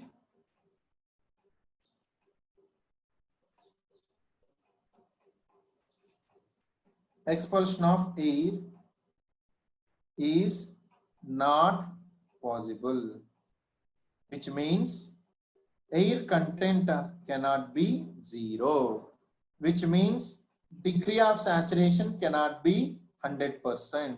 So in this case, degree of saturation always less than 1. So in the case of the compaction, complete expulsion of air is not going to be possible. Arey sir, ये क्या है sir? Compaction means expulsion of air ना? Then what is the meaning of complete expulsion sir? Sir, I hope everybody have done compaction test in your laboratory. So please try to recall the test that you have done in laboratory. So what you have done in compaction test, you take a rammer, you give a blow. When you give a blow, compaction occurs, air will escape. And are you going to keep the rammer on that soil mass? No.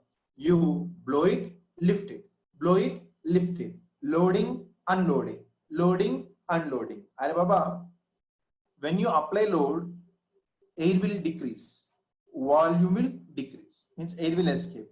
And when you remove the load, again some portion of air will be sitting in the void space or not. First of all, is it a static load or dynamic load? Dynamic load. Dynamic means loading and unloading.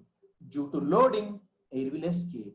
Due to unloading, some portion of the air will come again into the voids, which means, for example, if there are 100% of air in the soil mass, when you apply the load, 50% will escape. And when you remove the load, 10% will enter. So the resultant volume will decrease, but at the end, some portion of the air will be left over in the voids, which means air content cannot be zero. If you remember the relation between the air content and degree of saturation, SR plus AC is equals to 100%. You please go through the earlier, where SR, degree of saturation, AC as air content. So this process is known as a compaction process. This process is known as compaction process. And the remaining things will be discussed in the chapter number, means next chapter number 12, compaction. So now, what is compaction here? Compaction is a process of reduction in volume due to compression and expulsion of air. Now, what is the first reason? Compression and expulsion of air gone. So now who will be there? Consolidation. And this consolidation is further divided into 3 parts.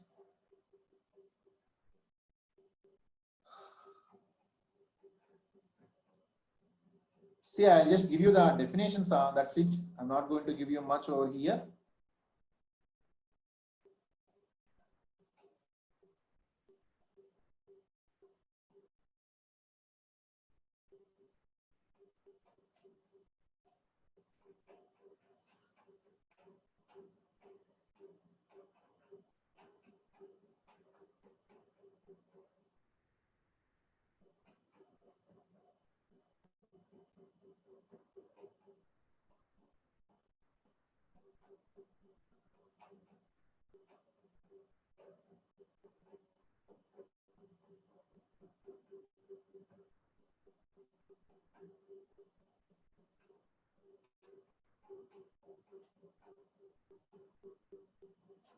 See, now this consolidation is further divided into 3 types. This consolidation is further divided into 3 types. Initial compression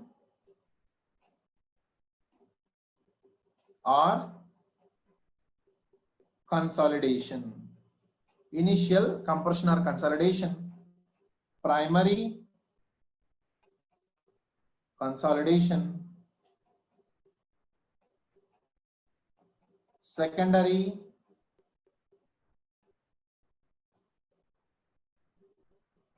consolidation. Primary consolidation, secondary consolidation. See, this consolidation, you observe compaction is a short-term and dynamic process, whereas consolidation is a long-term and static process. So what is the meaning of a static, sir? Static means once you apply the load will be there and there is no removal of the load. Now, you see, what is the meaning of initial compression and consolidation, sir? Sir, initial compression means you observe, if I take the partially saturated soil, then as it is a static load or dynamic load? Dynamic load.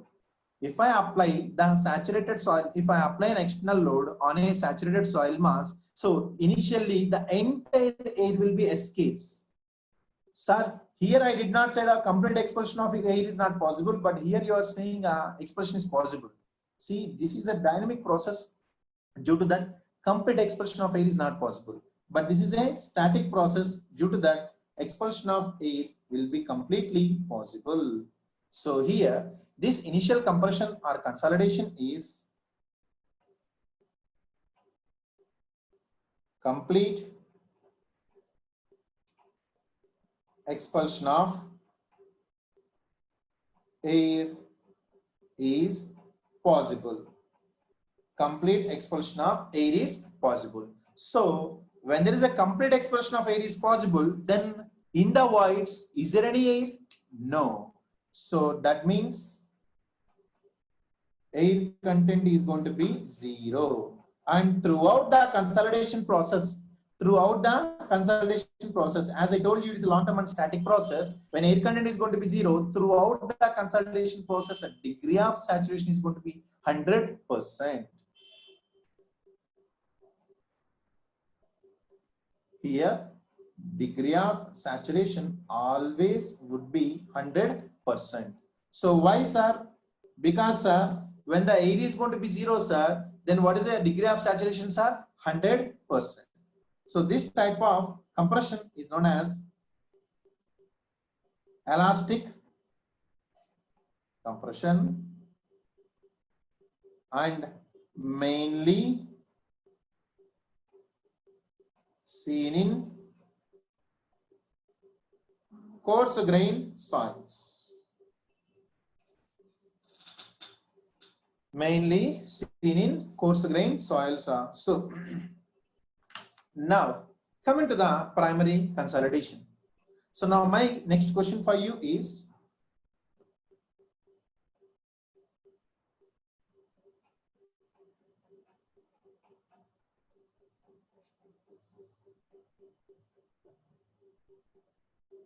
so static means the load is going to be there, means our building is a static load. What is the meaning of static load? No movement. Once you construct the structure, are you going to lift the structure? No.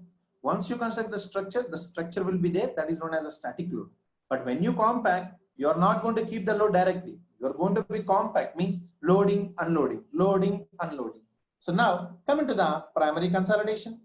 So in the case of the primary consolidation, so now once complete expulsion of air is going to be possible, then in the voids, who will be left over?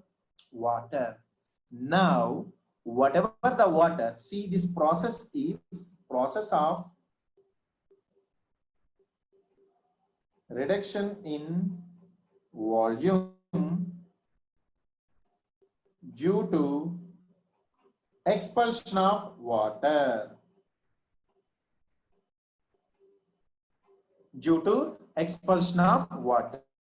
So due to expulsion of water, whatever the reduction in volume is known as a primary consolidation. And now I am telling you, this water movement depends upon whom? This water movement depends upon whom? Permeability of the soil mass and the compressibility of the soil mass. So it depends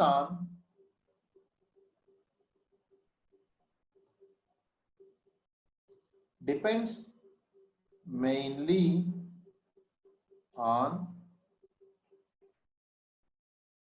permeability and compressibility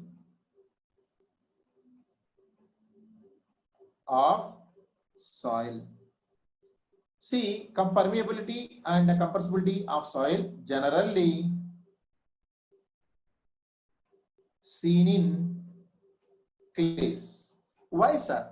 Sir, as I said you, permeability and compressibility of the soil mass. Now, I want to represent one more point over here. Please, if you recall your concepts from chapter number 5. What is the chapter number 5? Classification of the soils. So, in the case of the classification of the soils,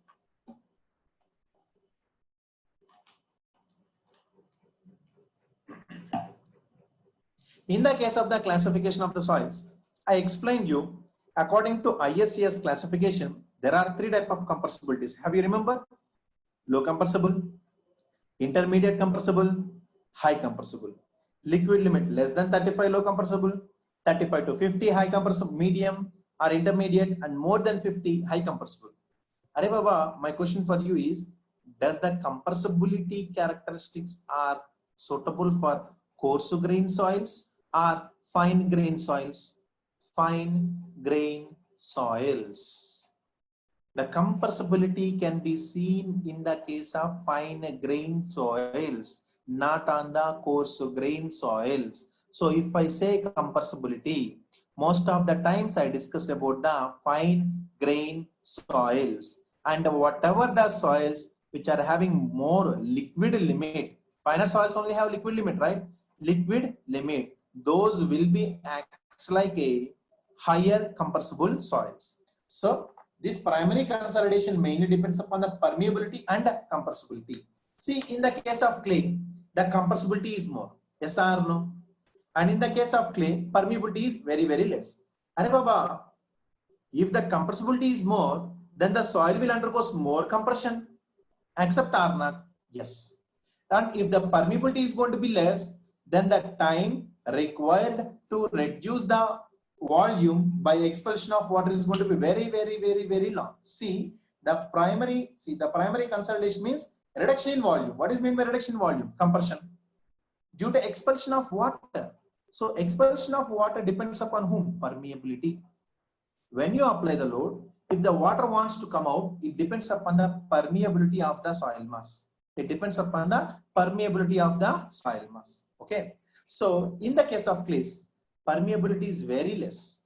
When the permeability is very less, the time required to expel the water means to remove the water will be very, very, very, very high. And as it is a clay, its compressibility is going to be very, very, very, very high, which means primary consolidation is a longest process. This is the longest process. So that is the reason why we call it as a long-term process, because it depends upon whom? Permeability and compressibility. Sir, in the case of the coarse grain soils, what happens, sir? You tell me, sir. Note,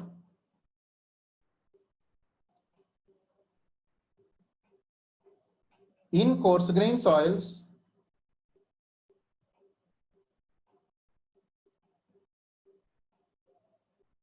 due to high permeability,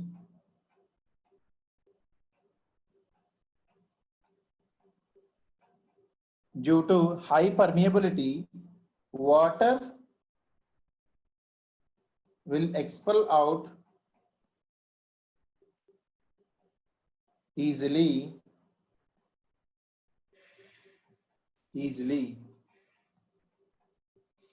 without taking much time. So this is going to be happen now without much time. So consolidation generally deals with clays, which means fine grain soils. So primary consolidation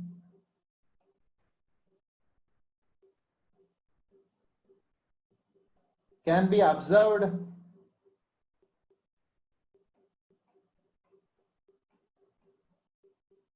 in, so one, a construction means a structure constructed on a clay layer.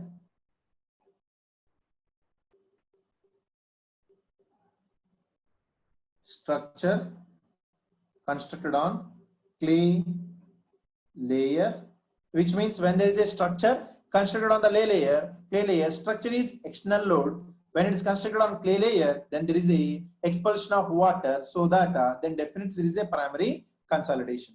So primary consolidation can be observed in a structure constructed on a clay layer, and second one is a permanent lowering of water table.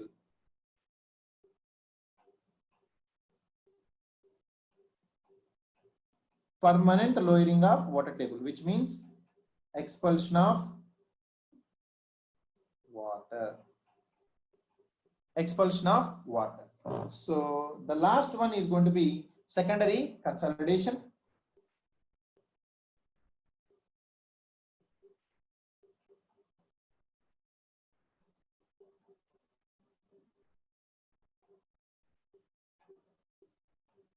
When you are asking some questions, so please keep your mind on. Means you see, if you ask me, sir, don't get angry. And if you ask these type of silly questions, don't I get angry? So what is the exact definition of consolidation? What is the meaning of, see, here I have given you the exact definition of the consolidation. Process of reduction in volume due to expulsion of air. Sorry, due to expulsion of water. And moreover, sir, expulsion of air will take time in consolidation. So how come you say throughout the process soil is 100% saturation? Air will not take much time. You see, between my hands, who will be there? Air. If I compress, does air will present? If I remove, air will be present. If I compress, air will escape out, which means does it take much time? Within very, very less time, the air will escape out.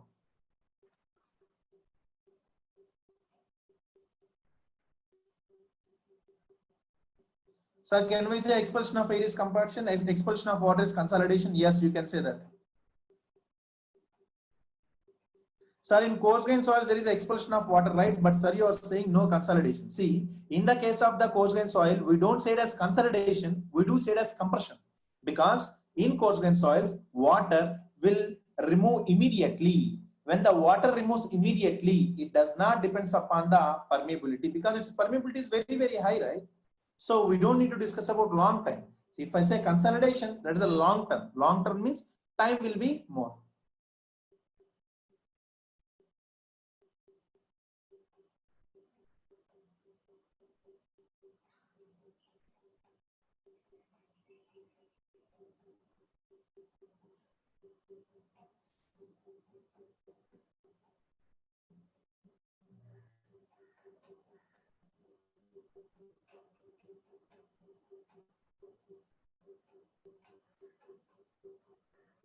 There is no ambiguity in the note statement, so don't worry about that. In coarse grain soil, due to high permeability, water will expect out easily without taking much time. So consolidation means a long process. What does it mean by consolidation? It's a long-term process. Generally deals with the clays, so fine grain soils only, and primary consolidation can be observed in a structure constructed on a clay layer, and permanent lowering of water table, which means expulsion of the water.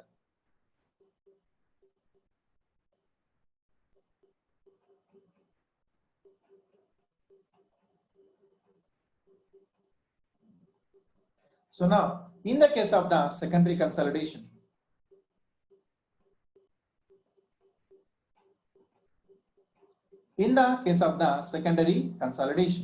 this is due to plastic, or I'll write separately. This one as a separately, please.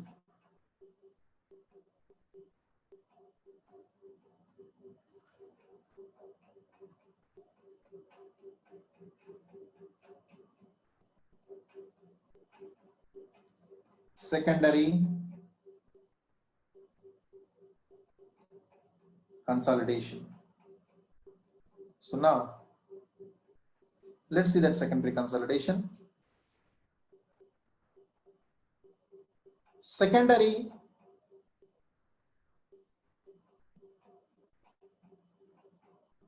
consolidation. See, the secondary consolidation, you observe whatever the moisture over here, whatever the water, see this water is a free water. This water is a free water and a capillary water. So now, whatever the water present in the voids, mostly it is going to be goes out. But still, if it is a clay, when I discuss about the clay, I hope you remember the adsorbed water in the clay.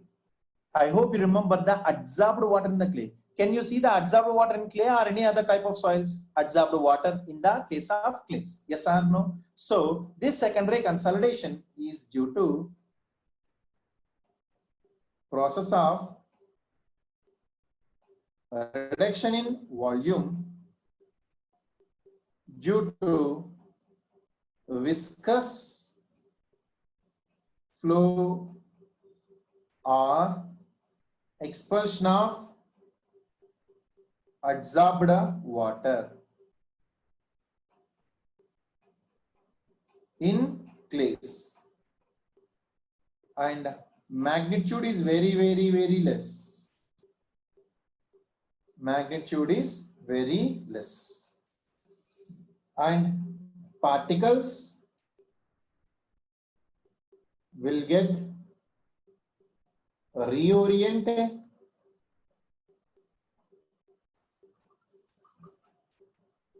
particle readjustment or reorientation occurs. See, whatever the adsorbed water, see what is the meaning of adsorbed water, Nana? Adsorbed water means the water that adsorbed over the clay particles. Yes or no?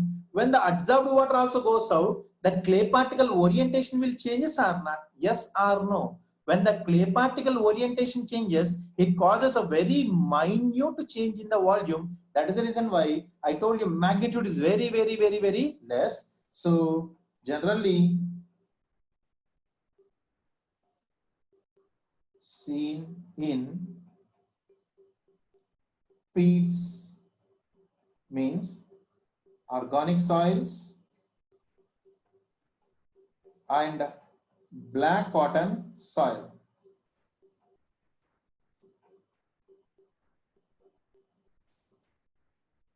which is nothing but expansive soil.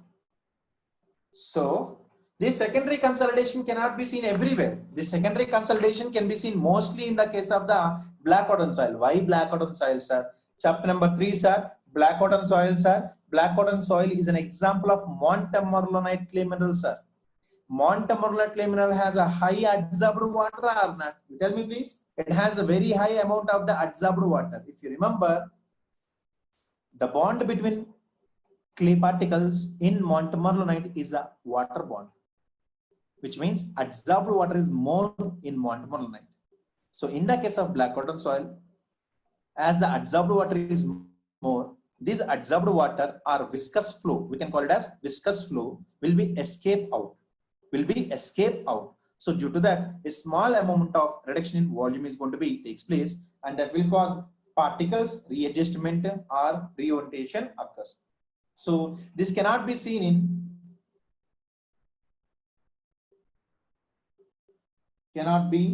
in stiff clays or hard clays. This cannot be seen in stiff clays or hard clays.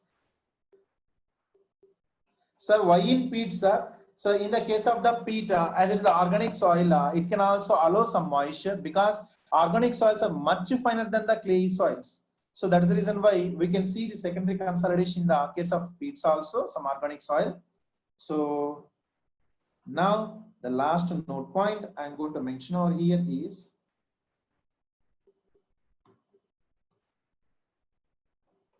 generally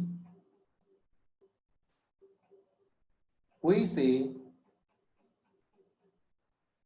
primary consolidation as consolidation process, because time required for initial and secondary consolidation is very less. Time required for initial and secondary consolidation is going to be very less. See, it takes very less time, and magnitude is going to be very less. So less time will be taking, and initial compression is expulsion of air. It is also going to be less time. So the main focus is going to be primary consolidation. Our main focus over here is primary consolidation.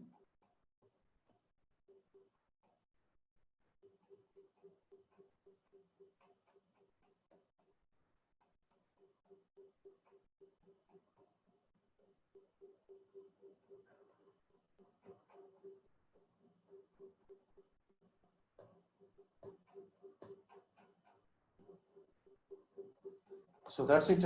That's about the definitions of consolidation and compaction. So now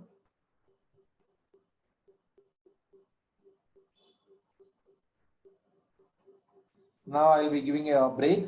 But before giving a break, so I'm just giving an exercise for you. So just think. I'll be discussing this after the break. Now, with this example, you can understand the consolidation clearly. So that's the reason why I am giving you this example. So the example is, listen to me. You please understand this one, and I am not going to explain that, but I'll be explaining later how it relates to the consolidation. So you know that how means when we wash clothes, let's take a t-shirt. So when you wash a t-shirt, before you are going to allow this t-shirt means throwing over a rope, you are going to squeeze the shirt or not? Yes or no? So when you wash a cloth, means t-shirt, before you are going to allow it to throw on a rope, you are going to dip that t-shirt in a bucket of water, and then you are going to squeeze the water from the shirt, and that process is exactly similar to the consolidation. Why? Think about that, and we'll be discussing that after the break. So the squeezing of a shirt is exactly similar to the consolidation. Why? We'll be discussing after the break. Meanwhile, you think why I am replicating the squeezing of a wet shirt. Squeezing of a wet means water is there in the shirt. Squeezing of a wet shirt is exactly similar to consolidation in the soil mass. We'll see that after the break. Now it's going to be 11:30. I'll be giving a break up to 11:50. So we'll start the class at 11:50. Please have a break.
Okay, I'm back.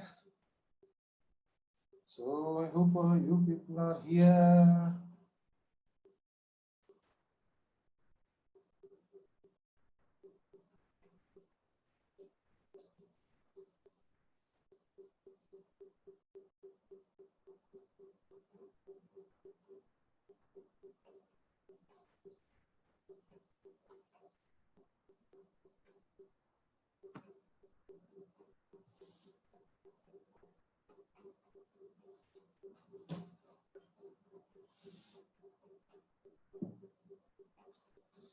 So now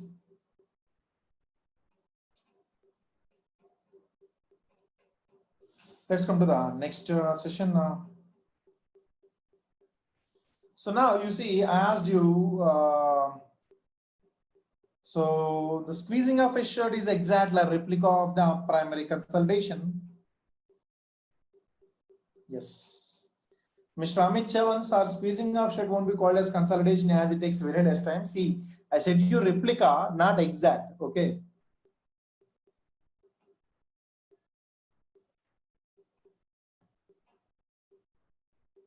Yeah. So now what happens? Everybody have a observation over here. So now why I said you the squeezing of a shirt that is going to be similar to the consolidation is, listen to me carefully. See, you take a shirt or a t-shirt and you dip that shirt in a bucket of water. When you dip that shirt in a bucket of water, see that shirt is a porous material or not. See, our t-shirt is a porous material. Likewise, a soil. Soil is a porous or not. Porous means pores or voids. So, shirt is a porous, soil is also a porous. Now, when you dip the soil into water, soil is saturated. I can say soil is saturated, which means entire voids are filled with water. Similarly, when you dip the shirt into bucket of water and you lift it, now the entire shirt becomes wet or not?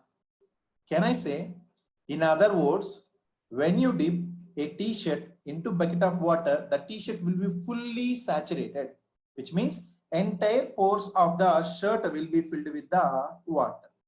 Now, before, are you going to just try, means, are you going to just rope it over some rope, or are you going to just place it over some rope without squeezing? No, we do squeeze the shirt.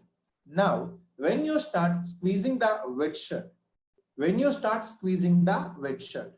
whatever the pressure you applied, corresponding to that pressure, water will be escaping from the shirt.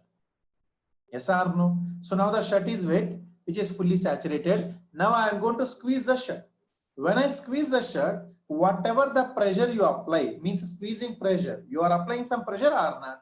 Whatever the pressure you apply, corresponding to that, water will escape out. Which means if you apply more pressure, immediately more water will come out. If you apply less pressure, immediately less water will come out. So initially means at a very less time, whatever the pressure you applied, based upon that pressure, amount of water is going to be coming out. Yes or no? And when the water is going to be squeezes, now the shirt will be twisted and it is going to be shrunk. Can I say the shirt will shrunk or not? Because whatever the water in the voids, by squeezing, the water will be coming out and the shirt will shrunk. So initially, based upon the pressure, the water will come out. Now the question is, are you going to just squeeze it and are you going to throw it? No, you are going to squeeze it for some period of time. Let's say 1 minute or 2 minutes, you are going to squeeze it. Now my question is, after 30 seconds, first, immediately you squeeze. And as the time is going to be increases, with the same squeezing pressure, does the amount of water coming out is going to be less or more? The question is, initially I squeeze a shirt, water will come out. Okay. And as the time progress, means I'm squeezing it further and further. As the time progress, does the amount of water coming out of shirt by squeezing is more or less? It is going to be less. Sir, why it is going to be less, sir? Sir, when you squeeze, the shirt will shrink, sir. The shirt shrunk means there is a reduction in volume or not? There is a reduction in volume. And when the volume reduces, you see the void space between the cloth will decrease. The void space between the cloth is decreases. When the void space decreases, then the ability of a shirt to permit water to go out will be less, which means permeability would be less.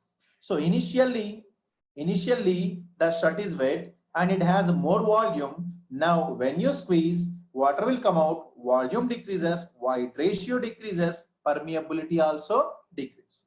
When the permeability decreases, now if you apply the squeezing pressure much more, the amount of water coming out would be very lesser and lesser and lesser, which means void space is going to be much lesser and lesser and lesser. The lesser the void space, lesser the permeability, and the more time take to squeeze the water. So I hope you understood. What I want to say over here is soil fully saturated, shirt fully wet. When you apply external load on the soil mass, which is fully saturated, when I apply external load on the soil mass, which is fully saturated, which is equivalent to exactly the application of the squeezing pressure on wet shirt.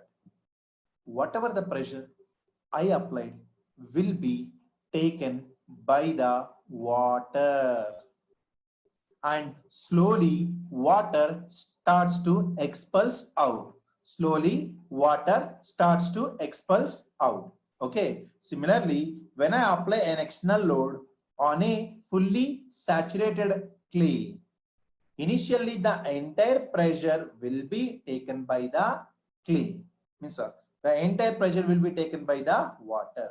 So by squeezing, as the water comes out of the shirt, similarly, when you apply external load on fully saturated soil, water starts to come out on the soil mass. Now, when the water goes out, the shirt will shrink and the amount of water comes later, means in succession, will be less. Similarly, in soil, when you apply load, initially more water will dissipate, and later on, as a volume decrease, permeability decrease, and the amount of water coming out is going to be lesser and lesser. And at the end, when you squeeze the shirt completely, at some point of time, you can see no water will be coming out. No water will be coming out. Now, can I say, at that particular point of time, does the shirt become dry? Think and say, does the shirt become dry?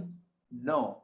Still, the shirt is wet, but the water won't come out because the shirt becomes so shrunk in such a way, its voids are very, very, very, very less. It won't allow any water, which means in the case of shirt, at the end, the shirt is in a wet state only, but water won't be coming out. The shirt volume would be shrunk so much. Similarly, this is a soil. When you apply load, water will dissipate, dissipate, dissipate. At a particular moment, at some moment, water won't come out easily. And this process of expulsion of water by application of load is known as consolidation. So the points that I want to make you to remember over here is, at first, shirt, t-shirt is fully saturated, and I apply some external load. When I apply some external load, the entire load will be taken by the water. Entire pressure will be taken by the water, and water starts to dissipate. Slowly, as the water starts to dissipate, the pressure will be taken by the shirt. The pressure will be taken by the shirt. At some particular point of time, water won't come out. Then the entire pressure will be taken by the shirt. Arey sir, I have more energy, sir. I will squeeze the shirt further and further, sir. If you squeeze the shirt further and further, sir, at some point of time, sir, you can have two pieces, sir. And the next day onwards, sir, you can wear two t-shirts, sir. One piece on one side, other piece on the other side. Why? At the end, when the water is not able to coming out, the entire squeezing pressure is taken by the textile in the shirt. And if you apply more pressure, the textile will be teared and the shirt will be tear off. This is a replica of the consolidation. See, most of the textbooks, they take a spring analogy method. Most of the textbooks, they take spring analogy method. See, that's general analogy. As an example, you can take any example. So I do take a daily example like this one, squeezing of shirt. Or let's take one more thing. Duster, you know, right? Duster. Sponge duster would be there. I hope you remember the sponge duster. So you dip the sponges into the water. Sponge is a porous. When you dip the sponge into water, now the sponge become fully wet. Now squeeze the duster. When you squeeze the duster, initially more water come, and you squeezing upon, the amount of water coming out is going to be lesser and lesser and lesser. But at the end, does the duster becomes dry? No, it is going to be still wet, but water won't come out, which means by the end of the primary consolidation, in the voids, some water would be there, and that water will not be coming out. And if you apply more pressure on the duster will be teared into two pieces. Yes, the same thing with the consolidation also. I hope you understood.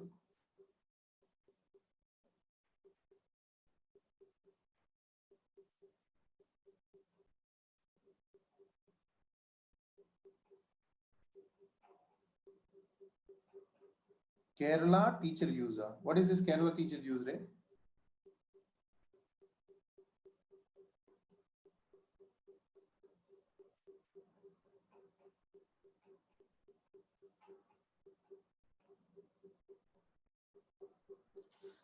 So water will remove, but absorbed water will be there in the t-shirt. Yes, Mr. Sunny. Yes. Okay, duster concept will be used by someone. But I do teach this one from the past of 4 years. So I don't know who else is taking, because everyone has their own examples, right?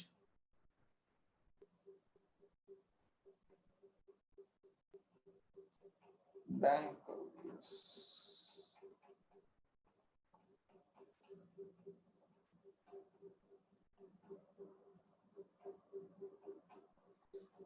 But on the next day, shirt becomes dry, sir. Arey Baba, on the next day, shirt becomes dry means when you allow it to the sun, the water will escape, then the shirt becomes dry. I just want you to focus on squeezing on the shirt, not drying on the shirt.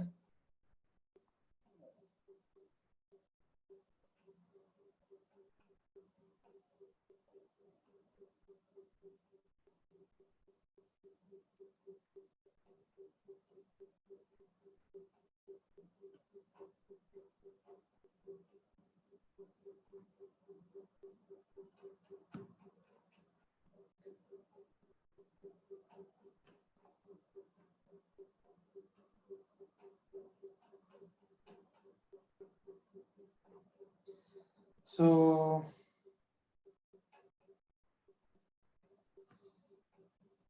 okay, fine. Now let's come to the technical discussion. I hope you understood. If you remember this squeezing of a shirt, then you can remember the consolidation long time. And if you remember how to make the what the sounds these are.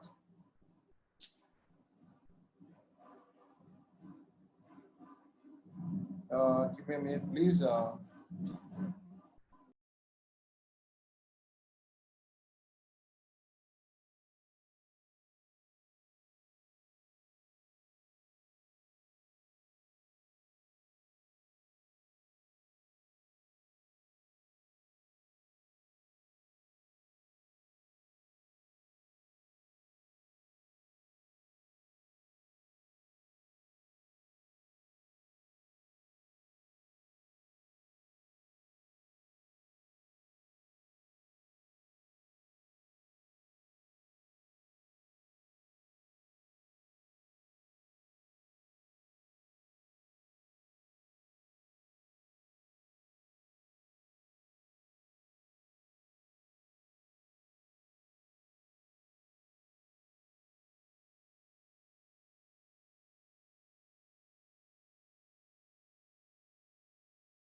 Yeah, I unmuted myself because I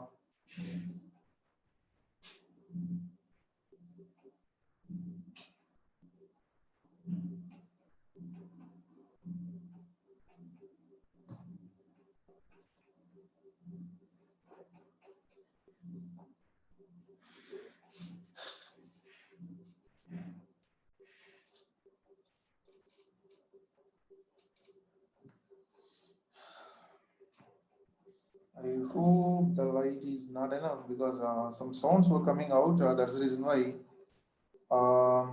I muted myself. Give me a minute, please.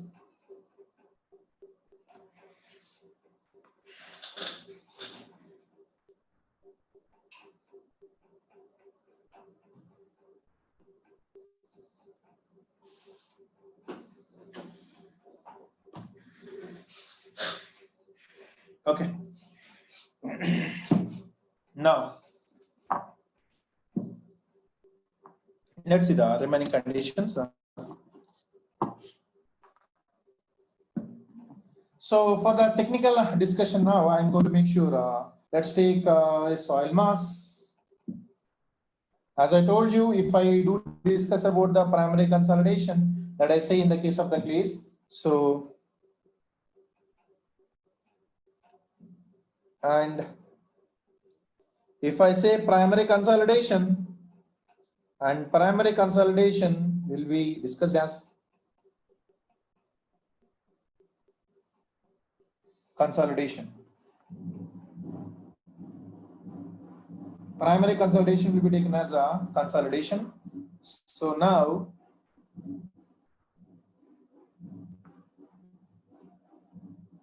what is this? These sounds literally making me. I hope you people are not able to listen the sounds that I am getting over here. So, and are you able to listen those sounds? No, fine. If not, if you're not listening, that's fine because the huge sounds are there. Sometimes the masses, the people who are in mass, sometimes they forget the M, they become asses. So that's what is happening in our society right now.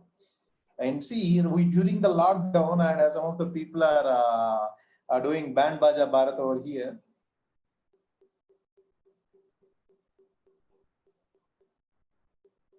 Yeah.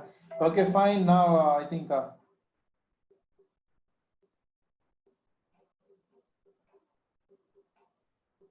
Yeah. So coming to the primary consolidation. So in the case of the primary consolidation, when I say primary consolidation, this is nothing but consolidation, and whatever the soil I'm going to discuss is nothing but clays. So you please listen now. Stop your questions and start to listen the concept.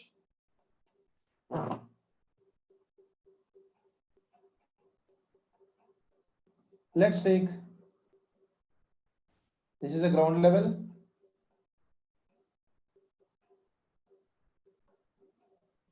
And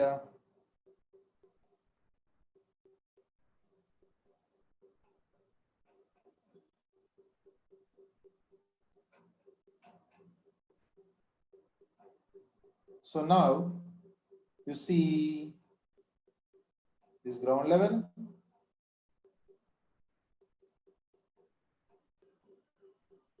Here it is a ground level, and I'm taking you a water table at the ground surface. A water table at the ground surface, and let's take this is a sandy layer, and here it is a clay layer, and here it is a sand layer. See, as I told you, sand is more permeable than the clay. So I'm taking a clay layer over here, and I'm going to explain you how the consolidation takes place in the case of clays. See, in the case of sands, what happens is we just say it as a compression. We don't say it as a consolidation. It's just a compression because in sands, permeability is more. So the process of expression of water will be takes very less time. When the time is less, we don't say it as consolidation. So keep that in your mind. For if I say consolidation, the meaning of consolidation I discuss is clays. Okay. So now, initially, have I applied any external load over here? No, nothing. I did not apply any external load. So let's take the thickness of the clay stratum as, let's take the thickness of the clay stratum as H. Okay. So now, at the center of the clay stratum, at the center of the clay stratum. So now, can you please tell me? See, at first I am discussing you only. This is a water table. At first I am discussing you. See, in chapter number 7, I discussed the stress due to self weight. Yes, this is a self weight. And in chapter number 10, I discussed the stress due to external loads. Stress due to external loads. So now you please say, now this is a water table. The clay is going to be fully saturated. Initially, before the application of the load, initial,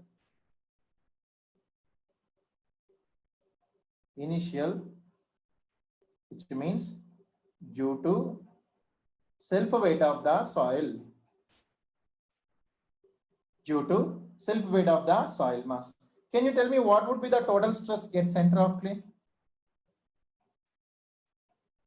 At the center of clay layer, what would be the total stress? Please come on, tell me. So whatever the unit weight of the sand into its depth, let's take it as this depth as Z. Whatever the unit weight of the sand into its depth Z plus whatever the unit weight of the clay into center of the clay layer means H by 2. I hope you understood this. So initial due to self weight of the soil at the center of the clay, if a total stress is going to be this much, and what about the pore water pressure? Gamma W into HP. Gamma W into HP. So now, in order to find out this pore water pressure, we are going to insert a piezometer. And what is a piezometer?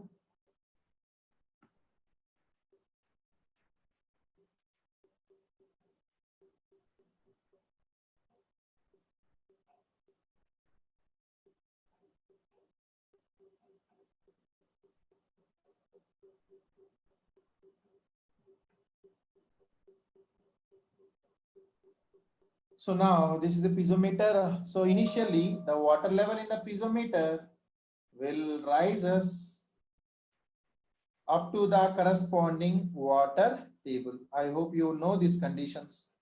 So this is going to be the HP, gamma W into HP. And now I can write the effective stress.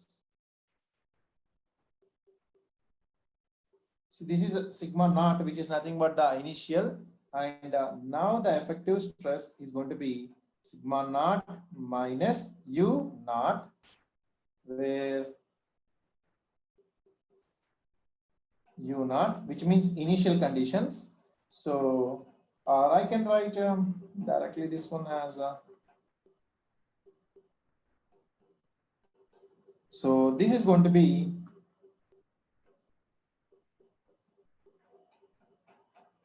initial effective stress, or in other words, we call it as initial overburden pressure. See, overburden means a self weight. Initial overburden pressure. See, these are the things that we know. Sigma naught dash is equals to sigma minus U. What is sigma over here? Gamma sat of sand into Z plus gamma sat of clay into H by 2.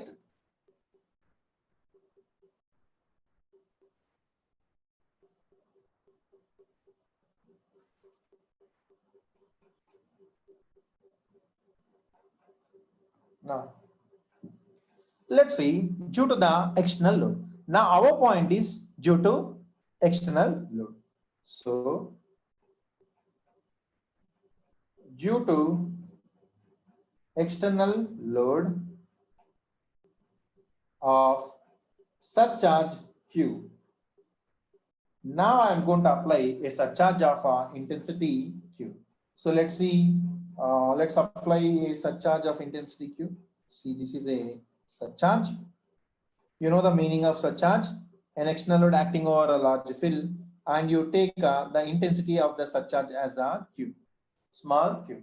So now what happens over here is, see, I explained you in chapter number 7, effect of surcharge. The effect of surcharge, the increase in vertical stress at any depth is same.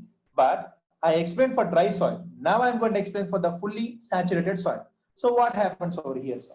Sir, this is external load, sir. And due to this external load, in the case of the clay layer, then there must be some compression, sir. Yes. And that compression is due to whom? Expulsion of water. That compression is due to expulsion of water. So now you please tell me, when you apply the load, you see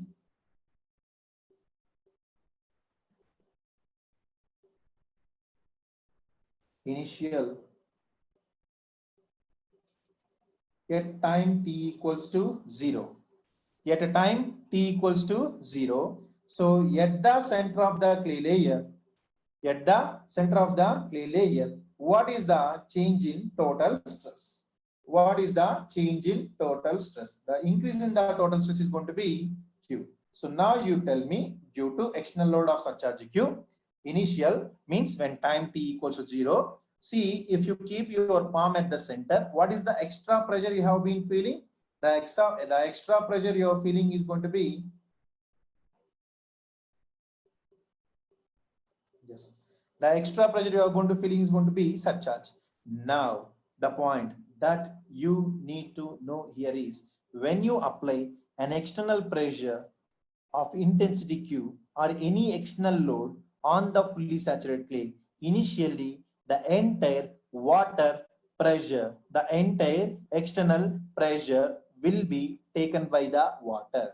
The entire external pressure will be taken by the water, which means how much I have been applied over here, Q. This pressure will be taken by whom? The water particles present in the clay layer. And now when the pressure is going to be increases in the water, do you think the water level in the piezometer will be still the same or increases? So now you observe, I'm writing over here.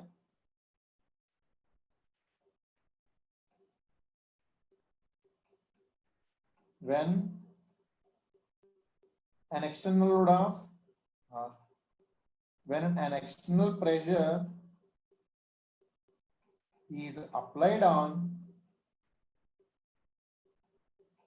fully saturated clay, initially the entire pressure develops as,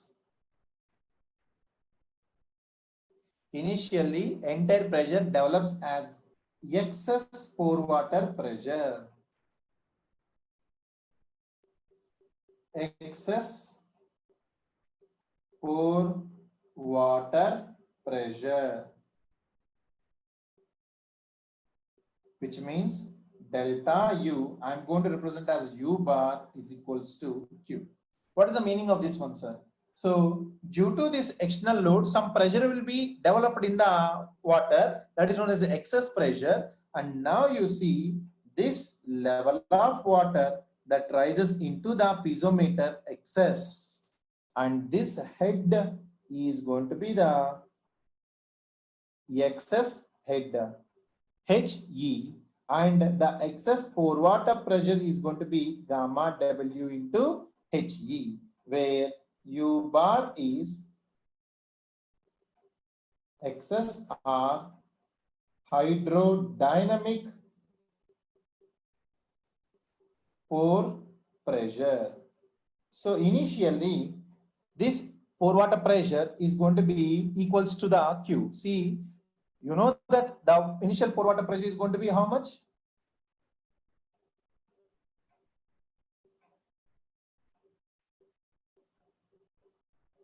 I can write. You don't need to worry about that also. If I can erase that, I just say due to self weight of the soil, this is the one, and due to external load at initial time t. So now this point says when external pressure is applied on fully saturated clay, initially entire pressure develops as excess pore water pressure, which means I can write delta U is equals to U bar is equals to Q. which means, for example, let's say, listen, let's say you applied some 50 kilopascals. Let's say Q is equals to 50 kilopascals. If you apply 50 kilopascals, this entire 50 will be taken by whom? Water. When the entire 50 will be taken by water, then what happens? Then water pressure in the piezometer rises or not. So this excess pressure initially when time 0, this is going to be 50. When it is going to be 50, when it is going to be 50, let's take gamma W as a 10, then He is equals to 5 meters. So now the conclusion is, if you apply a surcharge of 50 kilopascals on fully saturated clay, initially the water level in the piezometer rises by 5 meters. The water level in the piezometer rises by 5 meters. That's the meaning. Okay. And then what is the change in the effective stress, sir? Change in effective stress means change in total stress minus change in pore water pressure, which is going to be 0. So which means, and no change in effective stress, which means delta sigma dash is equals to 0. Because entire pressure develops as excess pore water pressure, right? You know that soil has two components. One is solids, other one is the voids. In the voids, who is there now? Water. So soil has a solids and water. Water will take the entire pressure, then the solids does not take any pressure when initially time t equals to 0.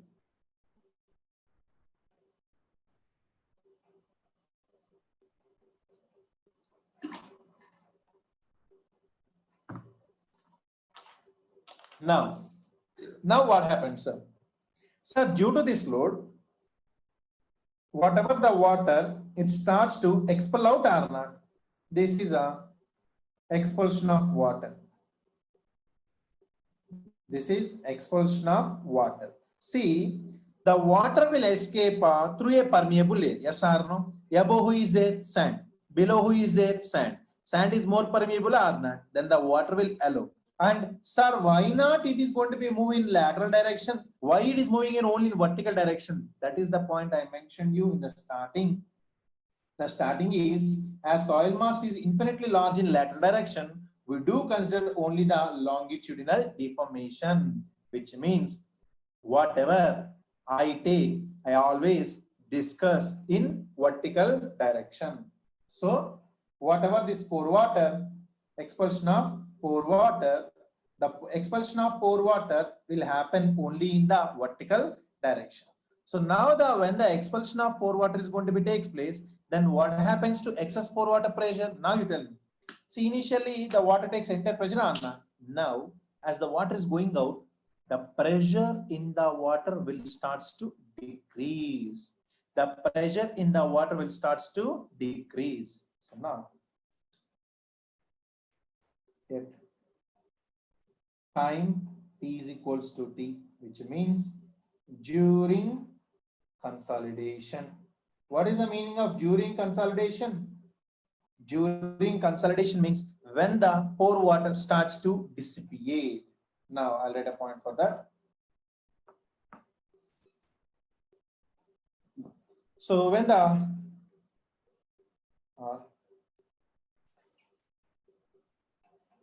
during consolidation, as pore water dissipates,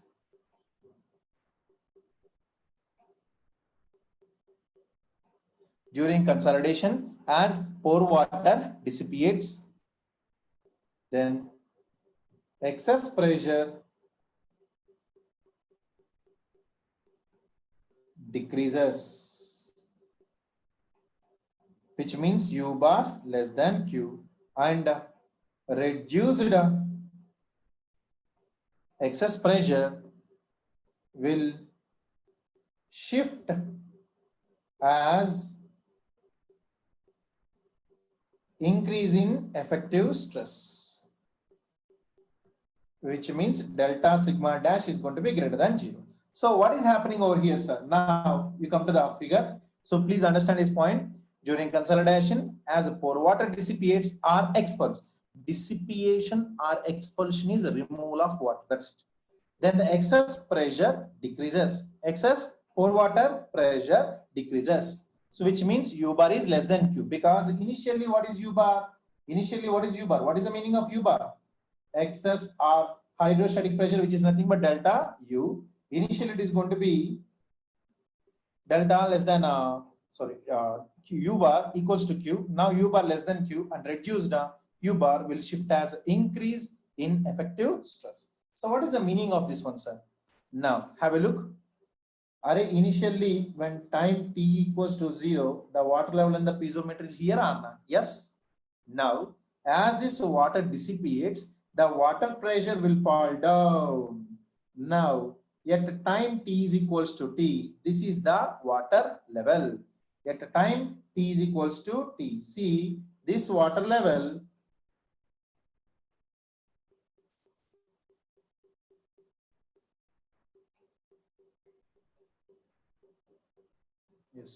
this water level is at a time t is equals to 0.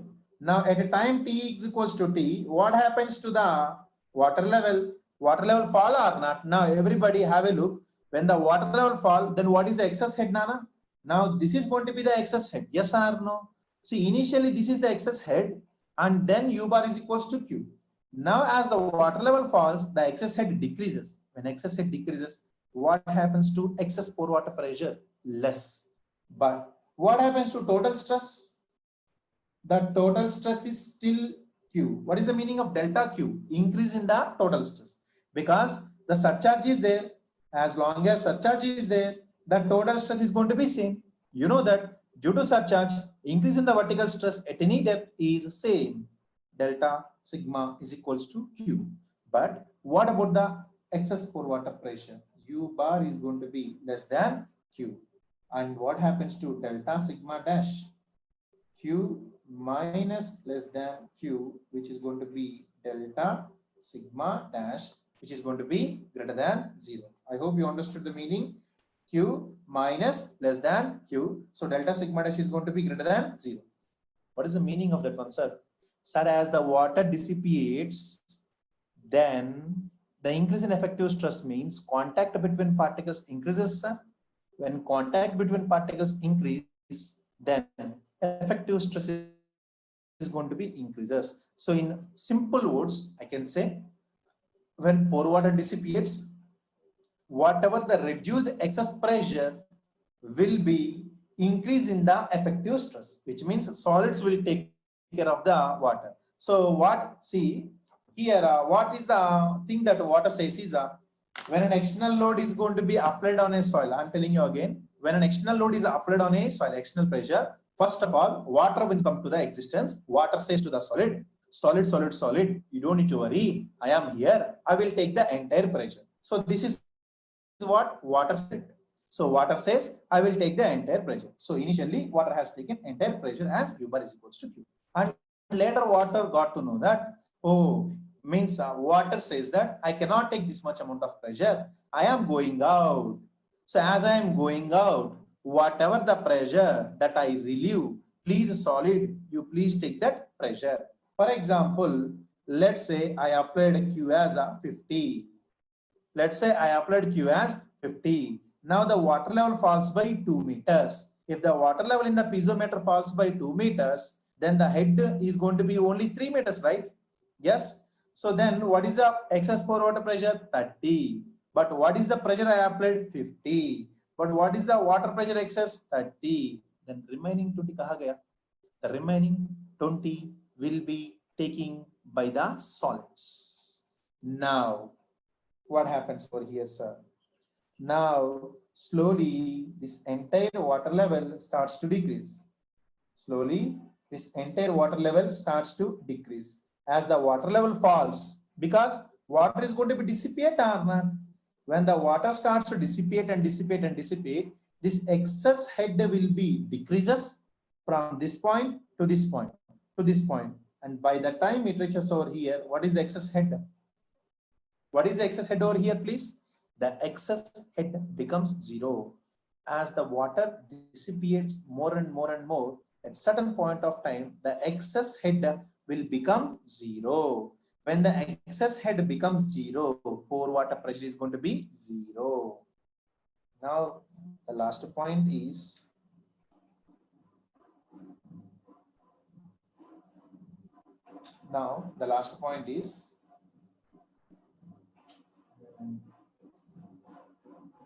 when the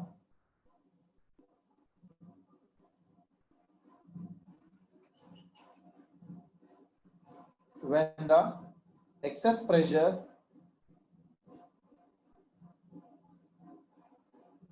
becomes 0, which means U bar is equals to 0. When the excess pressure becomes 0, which means U bar is equals to 0, then dissipation of pore water stops or seizes out. Dissipation of pore water stops or seizes out results in end of consolidation. Results in end of consolidation. So the meaning of end of consolidation is once the excess pressure dissipates, then there is no dissipation of the water. So if there is no dissipation of water, what is the meaning of dissipation? Expulsion. What is the consolidation? Expulsion of water or not? No expulsion, no consolidation. So at the end of the consolidation, and we never know when it is going to be take that time. Yes or no? As we don't know when it is going to be take the time. So now what I do is get T is equals to infinity, which means end of consolidation. End of consolidation. So whatever the delta sigma is equals to Q. See, I am taking the change in total stress. What is meant by change in total stress? I applied Q. What is increase in stress? Q. But in the total, some component is whom? Water. Other component is going to be solids. At first, entire is going to be taken by the water. So increase in effective stress is 0.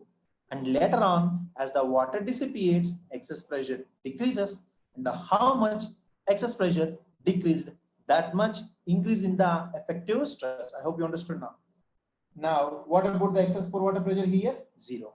Because every water, see, once the water level falls from here to here, then is there any excess head? No. When the excess head becomes 0, then the pore water pressure becomes 0, means excess pore water pressure becomes 0. Then the effective stress is equals to Q minus 0. So now what is the effective stress? Q. So if you observe in this entire,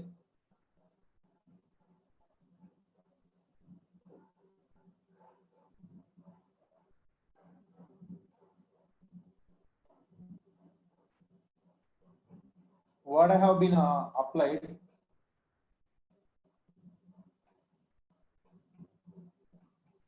over here. Okay, sorry.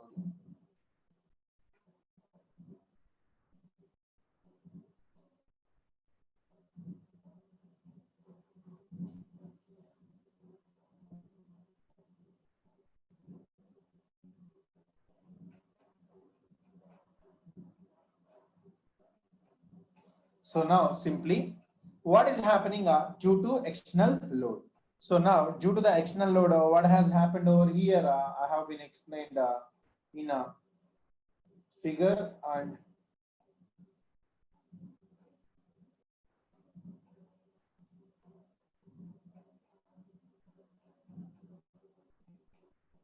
so this is the concept of the consolidation.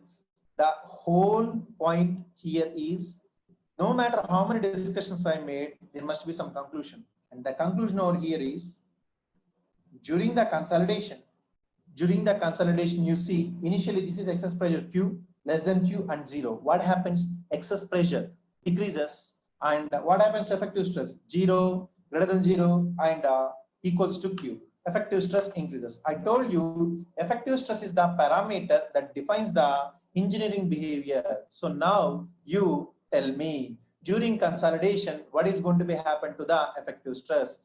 Effective stress is going to be increases. So during consolidation, effective stress increases. So when the excess pore pressure becomes zero, then the dissipation of pore water stops and ceases, results in the end of consolidation, and entire external pressure Q develops as increase in effective stress. That's it. Which means delta sigma dash is equals to Q. So the note point that we need to look over here is note. During consolidation,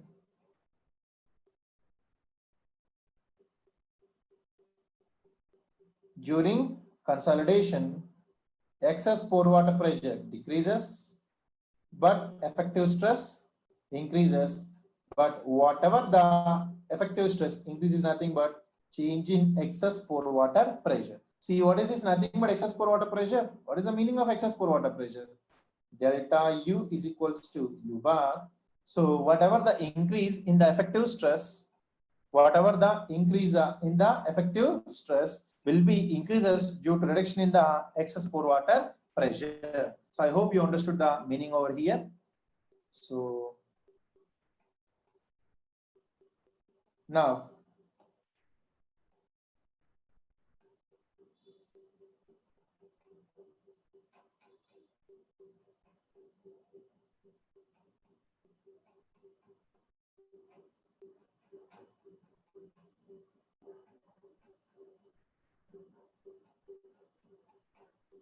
who is this Ray? Somebody has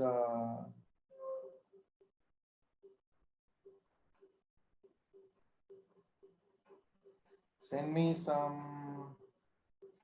Who is this master?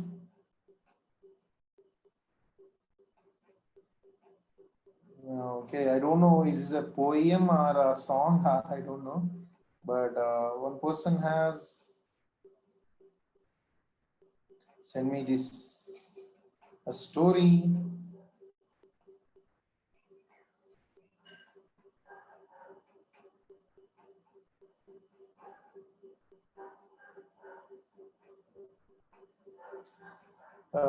So I'm going to see. I'm just I completed the topic, but I just want to say this whatever the story he has said. So I don't know whether it has been created by you or you have been copied somewhere else. But Mr. Master, let me sing a story.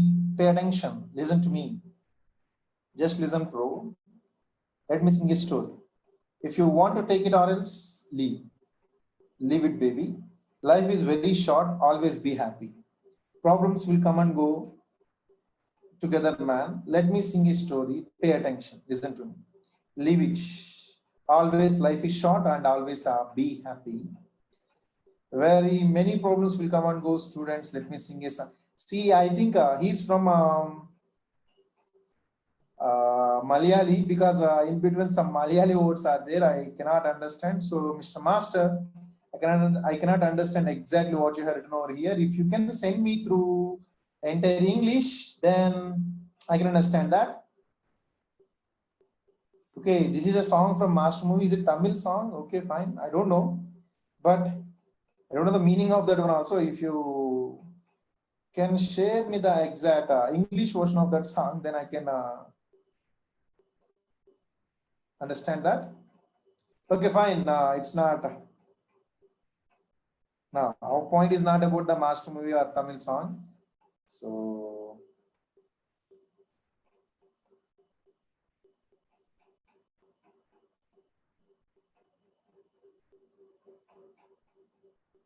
yeah. Okay, fine. Arey, stop, please. Stop your postings, please. Okay. Sorry, I don't understand. See, even my series also open. What you have said is not understood.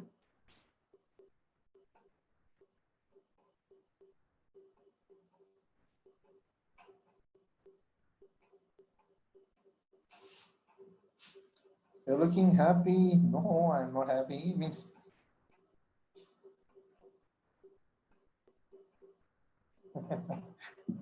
okay, fine. So let's come to the point. Let's come to the point. So now you see, so this is the conditions that is going to be happen in the case of the consolidation. So obviously the point that you need to understand over here is number one. You see point number one. This is a point number one, Nana. Whatever this is a point number one. What is happening when you apply an external pressure? Yes, the entire excess pore water pressure is going to be increases as an external pressure. Now, what is point number two? During consolidation, as water dissipates, excess pressure decreases and shift as increase in the effective stress. Point number three, when the entire excess dissipates, consolidation stops and the entire pressure you applied will be taken by the solids. So at first water and water goes, some portion will be taken by the solids. When the entire water goes and it won't take any load, then the entire load will be taken by the solids. So now during this consolidation, some of the properties are decreases, some of the properties increases and some remains constant.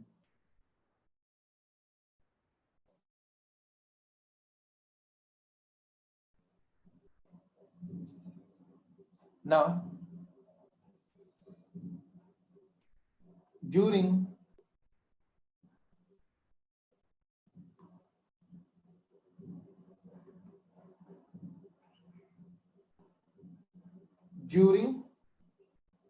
consolidation,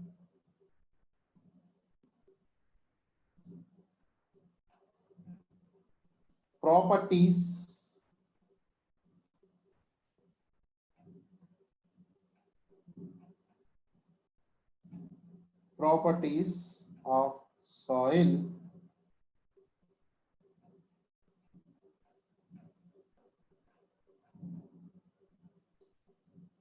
that increases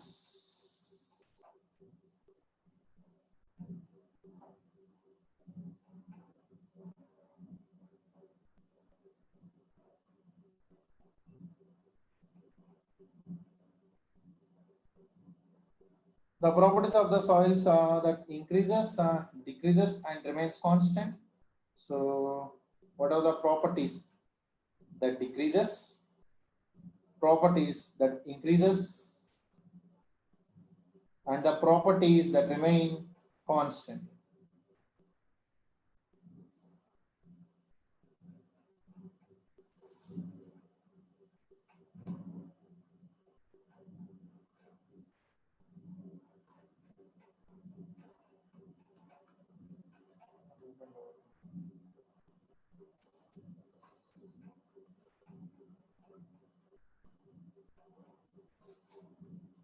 I don't know what is happening.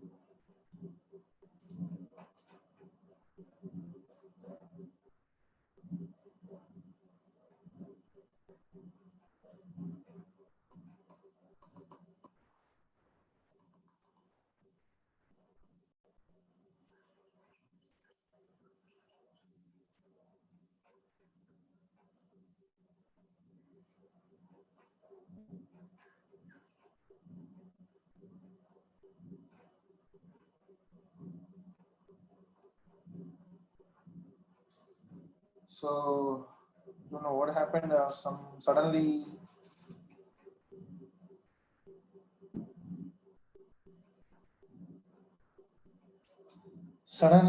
this pin is also not working.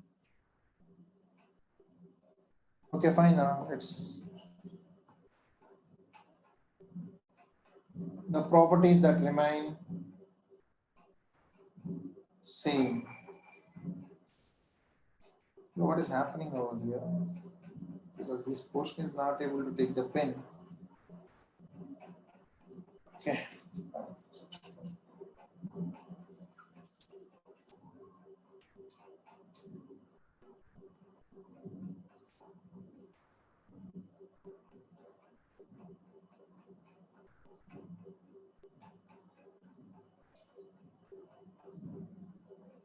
So the properties decreases, increases and remain same. So whatever the properties that decreases, increases and remain same. So now let's see what are those properties decreases. See, in the case of the during consolidation, what happens is some of the properties increase, decrease and remain same. What are those? Number one, array, just understand this point. During consolidation, volume will decrease. When volume decreases, what happens to void ratio? Whenever the volume decreases, void ratio also decreases. So void ratio will decrease. Yes. And as you know, V directly proportional to 1 plus C inversely proportional to gamma D. When V decreases, void ratio decreases and gamma D, dry unit weight will increase. Dry unit weight will increase. Now, number two, water content. Water content means weight of water by weight of solids. When the water dissipate, weight of water is going to be decreases. So water content will decreases. When water dissipates, weight of water decreases. So water content will decrease. And what about the strength of the soil mass? See, when gamma D denseness is more, then the strength of the soil is going to be more. Shear strength increases. What about the degree of saturation, sir? Degree of saturation remains same. Sir, why the degree of saturation remains same, sir? Sir, what is the degree of saturation?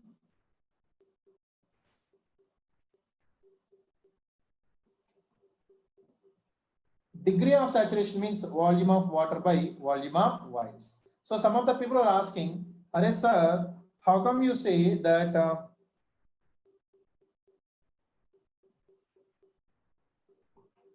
yes. How come you say the degree of saturation remain constant, sir? Sir, let's say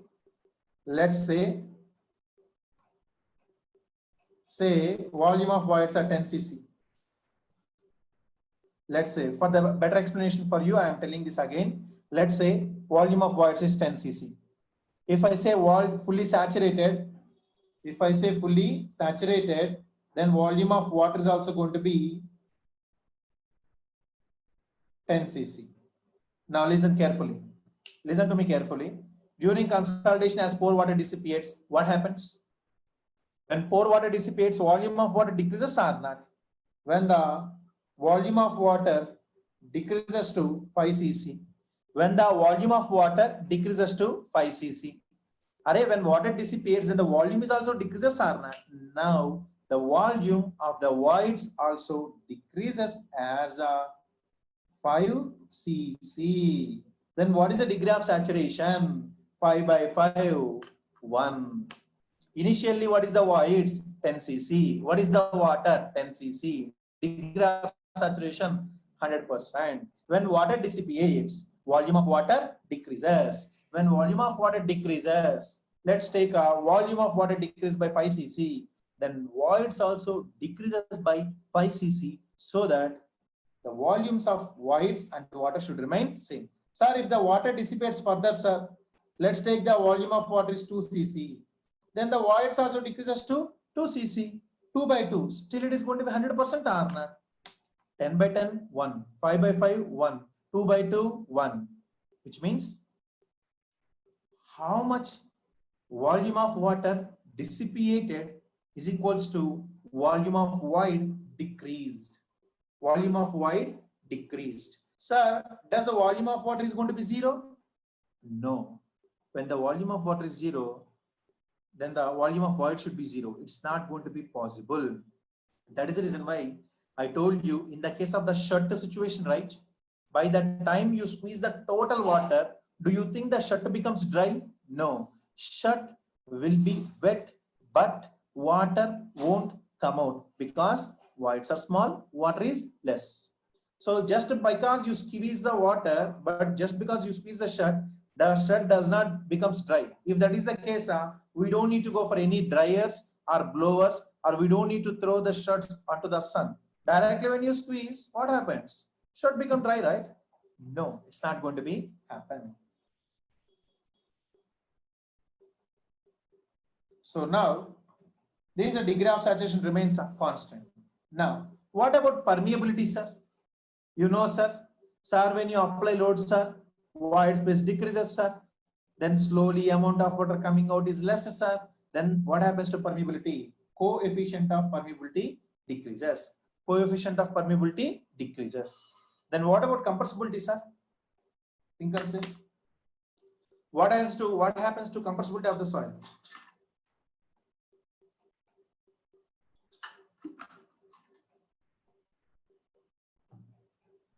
What is meant by compressibility? The ability of a soil to undergo compression. Yes, the ability of a soil to undergo compression. When you apply load, initially more water dissipate, then more amount of compression. Understood or not? Initially more water dissipate, then more amount of compression. So initially ability of a soil to undergo compression is more. Now later, void space decrease, permeability decrease, amount of water going out will be less. When the amount of water going out is less, volume reduction is also less. So ability is also going to be less. Initially, more water will dissipate. Just keep in your mind the squeezing of shirt. When you squeeze the shirt, initially more water dissipate. When more water dissipate, more volume decreases, more compression, more compressibility. Later on, volume of water expelling out will be lesser and lesser. Then the ability to undergo compression will be decreases and decreases and decreases. At some point of time, when there is no dissipation of water, no compression and no compressibility, so decreases. Compressibility is also going to be decreases. Compressibility is also going to be decreases. Then what happens to settlements, sir? The settlements are going to be increases. The settlement is going to be increases because see, the settlement does not depends upon how much volume of water going out. Does the water is going out continuously? So now, as long as the compression takes place, the structure will undergo settlement.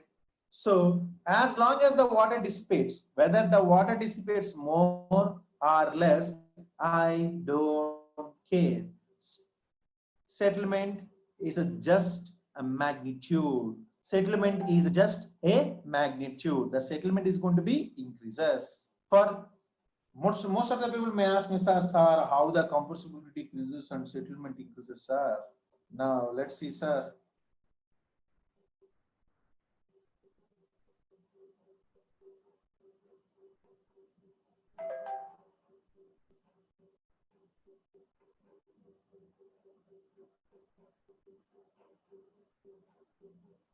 Yes. So now let's see. For example, means I'll be conclude with this example. So let's say you are 100 kgs. Let's say you are 100 kgs of weight, and let's imagine you want to reduce your weight. Let's imagine you want to reduce your weight. Okay. So you keep a target of 3 months. You keep a target of 3 months. Your weight is 100 kgs. Let's say by the end of 1 month, you lost 15 kgs. Okay, 15 is too much, but let's say by the end of the first month, you lost 15 kgs. By the end of the first month, what is your weight? 85. Now, by the end of the second month, you lost 10 kgs, which means earlier first month, starting 100, at the end of the 1 month, you went to 85 kgs. And at the end of the second month, you just lost 10 kgs only, which means 85 to 75. And by the end of the third month, you lost 5 more kgs, which means now your weight is 70. See, initially your weight is 100, let's take, and you keep a 3 months target, and after 3 months, you reduce to 70 kgs. Yes or no? And now, what is meant by compressibility? What is meant by settlement? Compressibility means the rate of compression, the rate at which the compression occurs. You observe over here. See, initially you lost in the first month, how many kgs you lost? 15 kgs you lost. In the second month, you lost 10 kgs. In the third month, you lost only 5 kgs. What is happening to the rate of decrease in your weight? Is it decreasing or not? Because earlier your ability to reduce is 15, now it reduces to 10, then it reduces to 5. Similarly, soil will undergoes more reduction earlier, and later on its reduction is going to be decreases. So compressibility decrease. But settlement means what is the total weight you reduced? By the end of first month, what is the total weight you reduced? 15. By the end of the second month, what is the total weight you reduced? 25. By the end of the third month, what is the total weight you reduced? 15 plus 10, 5, 30 kgs, which means over a period of 3 months, you reduce your weight from 0 kgs to 30 kgs of weight you reduced, which means settlement increases. Just I am replicating your weight, how your weight is decreasing and how much weight is decreasing. How your weight decreases compressibility, how much it decreases is going to be settlement. And then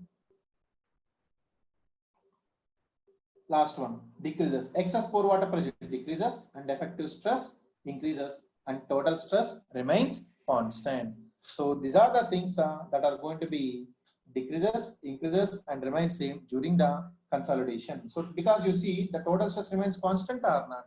So that's what I want to conclude for today. So with this, I will stop the session here itself.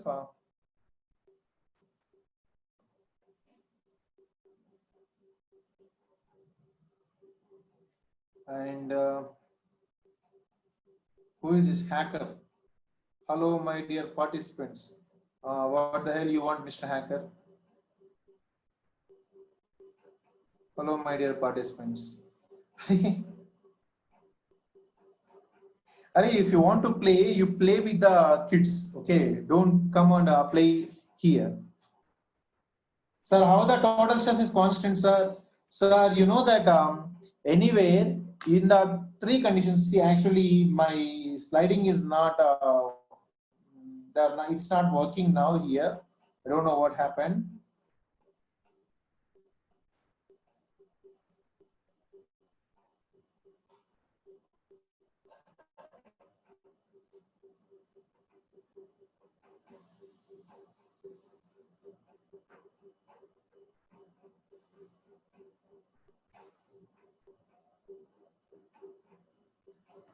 Yes, now it is working.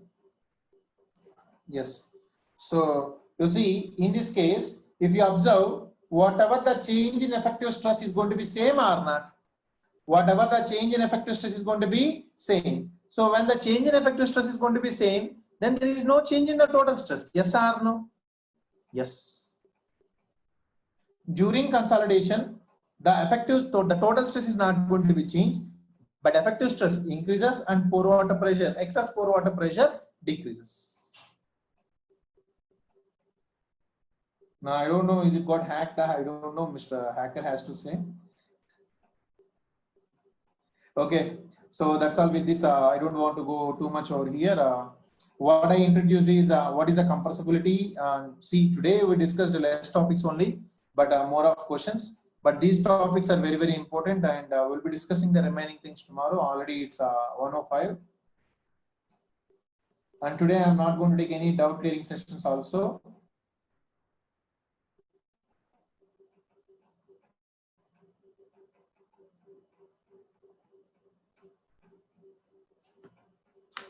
So I'm not going to take any doubt clearing session also. See, I want to continue. If you allow me to continue, I can continue.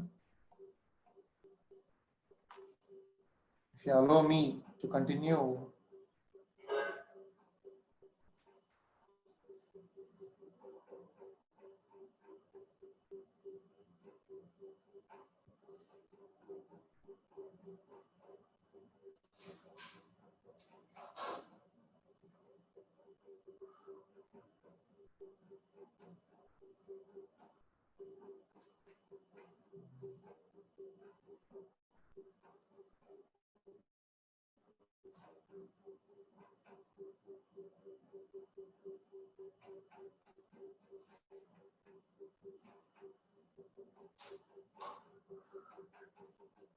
Okay, fine. So I'll be concluding the session because if you want to start. See, let me go with this one. It will take 10 more minutes if you allow me. Okay, fine. Let's stop the session for this today, because if I start, then definitely the continuity will be disturbed of today's class. So I'll be discussing the numerical things, conceptual things tomorrow, but you please go through this one. This is very, very important. These 3 points. These are the very important 3 points in the entire consultation chapter. If you understand this, that is the concept. Now, from tomorrow onwards, we are going to see the analysis, numerical analysis. So how to find out this compressibility, how much volume is going to be reduced, and all those things we'll be discussing tomorrow. So I'll be taking some 10 to 15 minutes of doubt clearing session. Now the class has been suspended. So whoever the people who wants to leave, they can leave, and who wants to be here, they can be here. So I'll be taking some 10 to 15 minutes of doubt clearing session now.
Oh, some person, sir, please stop. Continue tomorrow. We have read for tomorrow's test and we'll get a good score. We don't have much time. Wow. Congratulations, my dear. You work hard. Sir, bulk modulus is inverse of the compressibility. Yes, it is, my dear.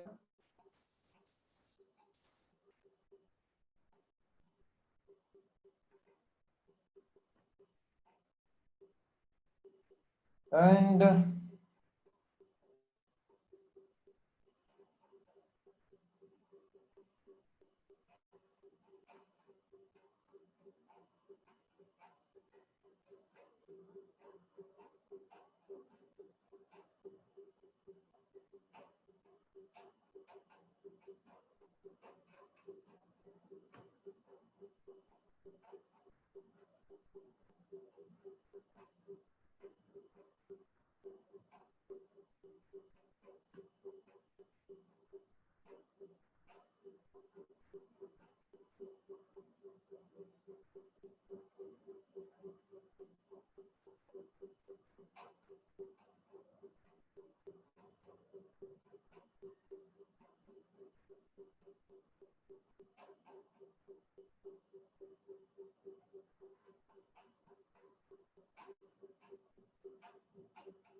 So what are you doing? I am doing. I'll be enable the rise option. Yes. So come on, let's start our discussion. Mr. Sandeep. Mr. Sandeep, please speak out. Hello, sir. Sandeep, come on, tell me. Sir, in note point you mentioned change in effective pressure is equals to negatively change in pore water pressure. Yes. Then their both summation becomes 0. But in general, their summation should be equals to Q. Yes, the summation. During consolidation, whatever the summation, the total summation is going to be Q now. Okay. This one. See, the meaning of this one is how much excess pressure decreases, right? Yes, sir. How much excess pressure decreases, that will be increase in the effective stress. Yes, sir, right.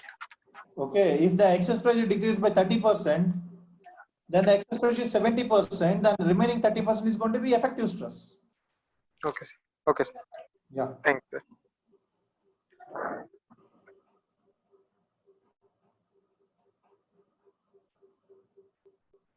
Mr. 161FA03014. What is his name, yeah? Hello. Speak out. Yeah, Hello. Yes. Sir, Telugulo మాట్లాడొచ్చా sir? Yeah, you can speak. Sir మీరు అంటే ఒకసారి previous class కి ఒకసారి PDF కి వెళ్తారా sir? Effective stress క్యాపిలరిటీ concept దగ్గర. Effective stress and capillarity concept. Now, see, 1 minute.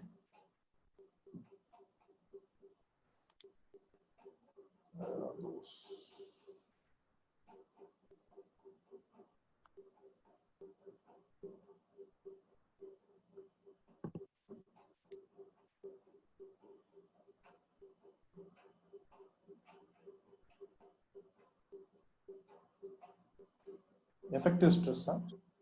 క్యాపిలరిటీ concept దగ్గర sir. Then I have to open all the things here. Let me see. Give me a minute. Okay.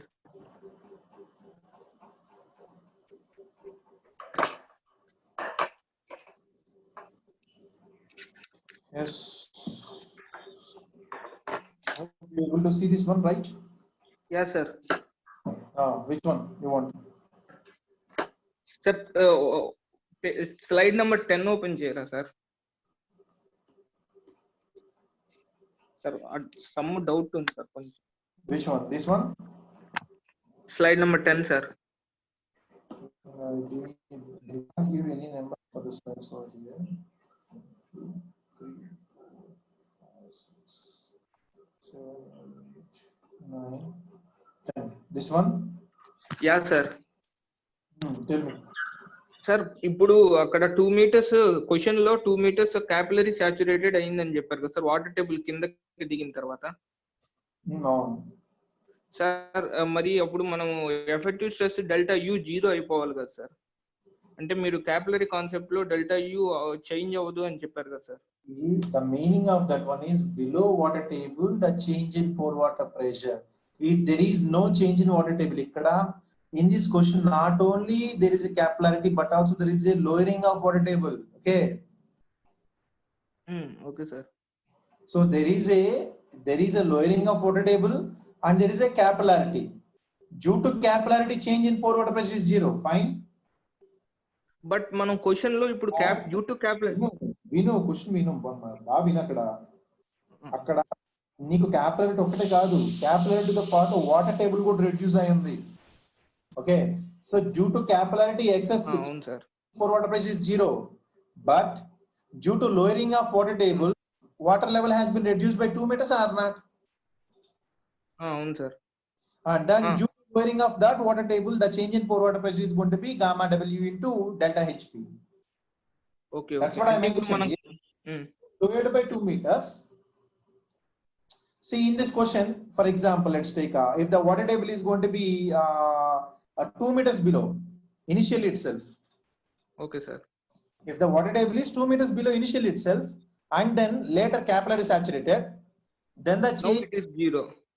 then the change in pore water pressure is going to be 0. Understood? Okay sir Not only you are lowering, but also capillary saturate.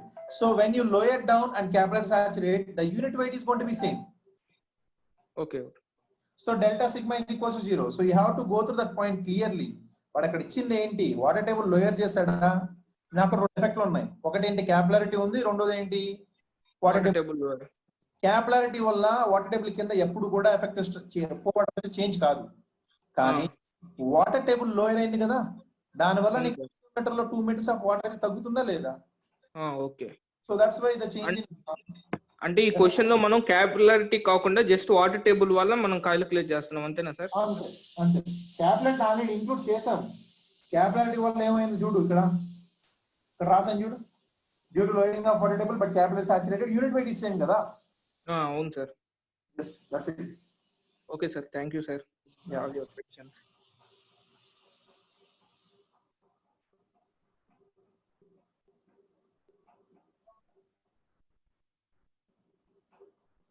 Now let's come to the other. Mr. Udit. Hello. Mr. Udit, tell me. Good afternoon, sir. Good afternoon, Udit. Sir, my question is, sir, if we start consolidation at a degree of saturation of 100%, let's say, sir, we assume that the degree of saturation is 100% at the starting of consolidation. Yeah. So, and we know that water content will gradually decrease throughout the consolidation process, sir. Yes. At the end of the consolidation, can we say that the water content is at shrinkage limit, sir? No, you cannot say that. But like it will decrease till shrinkage limit, no, sir? That's a decrease in volume by just adding or extra.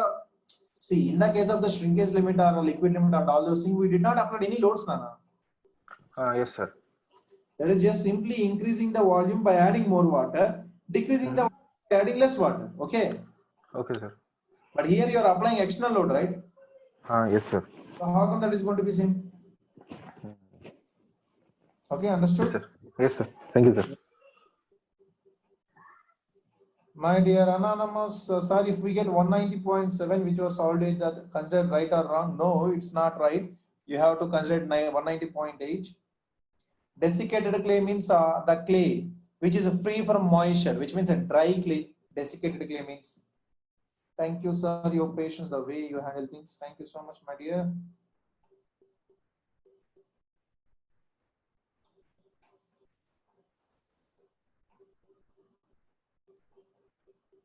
How many languages you can speak? I can speak 3: Telugu, Hindi, and English.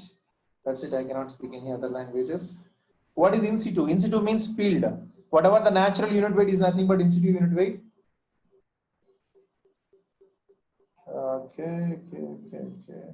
Okay, fine. Next, our person. So let's go for the Mr. Vinay. Please speak. Hello, good afternoon, sir. Yes, good afternoon. My question is, during consolidation, you said that shear strength is increases, sir. How it is? Yes. How it is happens? When the denseness of the soil increases, what happens to strength of the soil? Increases, sir. That's what. Sir? That's it, right? You only said that when the denseness of the soil increases, strength is going to be increases. That's it. Shear strength increases. Okay, sir. One more doubt, sir. Yeah. Sir, is there any pressure limits for primary consolidation, secondary consolidation, and initial consolidation? No pressure limit. It depends upon the time. See, it does not depend upon single factor. It depends upon the soil type, compressibility of soil, permeability of the soil mass, layer of the soil mass, thickness of the soil mass, and amount of the moisture content in the soil mass, degree of saturation of the soil mass. So it does not depend upon single parameter. Okay. Sir, does primary consolidation ends when all the water present in the pores are removed? Not all the waters. All the water means not to the accepting point excess absorbed pressure water. becomes zero. But Up to the, see, I just tell you, see, first see, let's say the shut concept itself, shut has water, okay? Are you able to listen to me? Listen.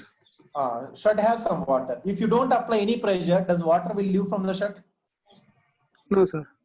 If you apply small pressure, does the entire water will come out? No, sir. If you apply more pressure, then more water will come out, but at the end, does the shut is dry? No, sir. What is the meaning of that? Amount of water coming out, first of all, depends upon external pressure. And moreover that, at one particular situation, still some water will be left over in the soil mass. Okay? Sir, absorbed water also considered in the pore water, sir. I did not get you. Absorbed water also considered as the pore water. Absorbed water. Absorbed, sir. Absorbed water. No, absorbed water will not consider as pore water.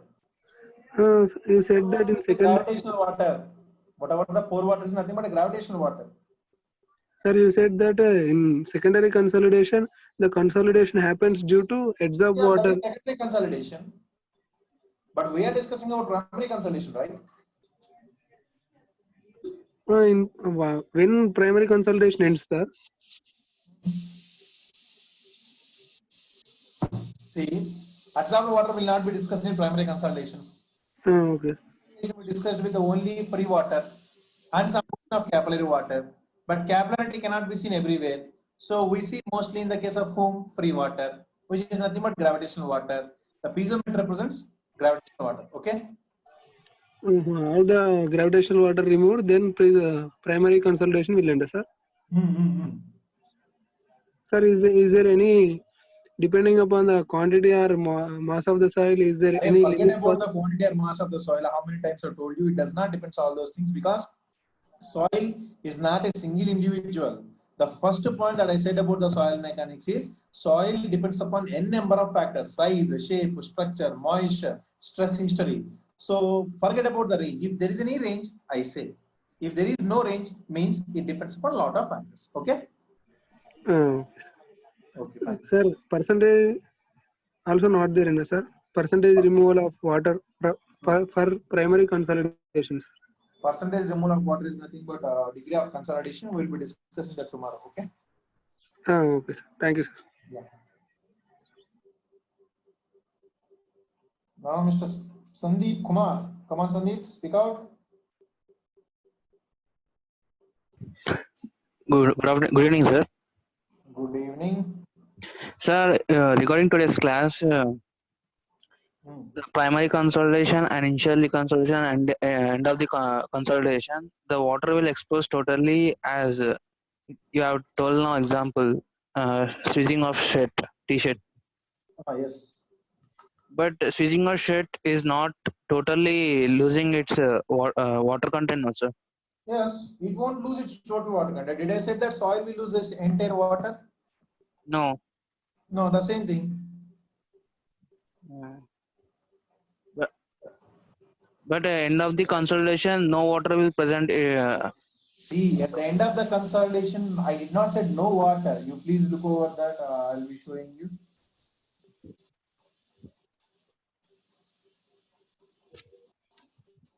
Yes, you see this one. At the end of the consolidation, when excess pressure becomes zero, what is the meaning of excess pressure? Go, this is excess head or not? Yes. So this is become zero. Then what about this pore water pressure? This normal initial pressure would be there or not? Okay. Okay, sir. Yes or no? Yes, sir. This pressure is due to whom? Some water present in the soil mass or not? Yes, sir.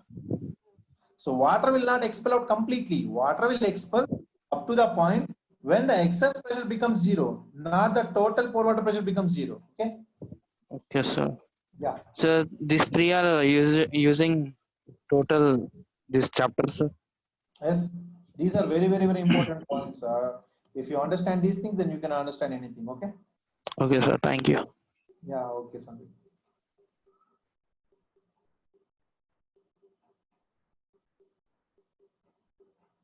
Now the next one, Mr. Seelam Anvesh. Mr. Anvesh, please speak out.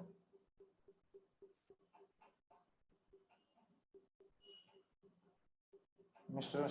Harish, please speak out.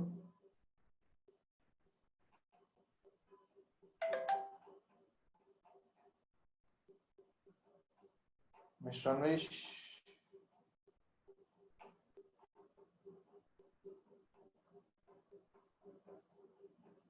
Okay. Sir. Yeah, Anvesh, tell me. Sir, my doubt is if the soil having clay and silt, how consolidation happens, sir? If the soil is having clay and silt, see, we are taking some assumptions over here. The soil is going to be clay soil mass, not clay and silt. While we are analyzing, always we differentiate the soil. We don't do for the mixture of soil masses over here. Okay. If there is a silt proportion in the clay, then you can do, because silt comes under the fine soil mass. Yes or no? Yes, sir. Yeah. If it comes as a sand, and if the percentage of sand is more, then the compressibility is very, very less.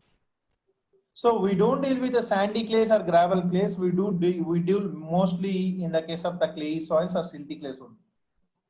Okay. Okay. Sir, another doubt is Okay.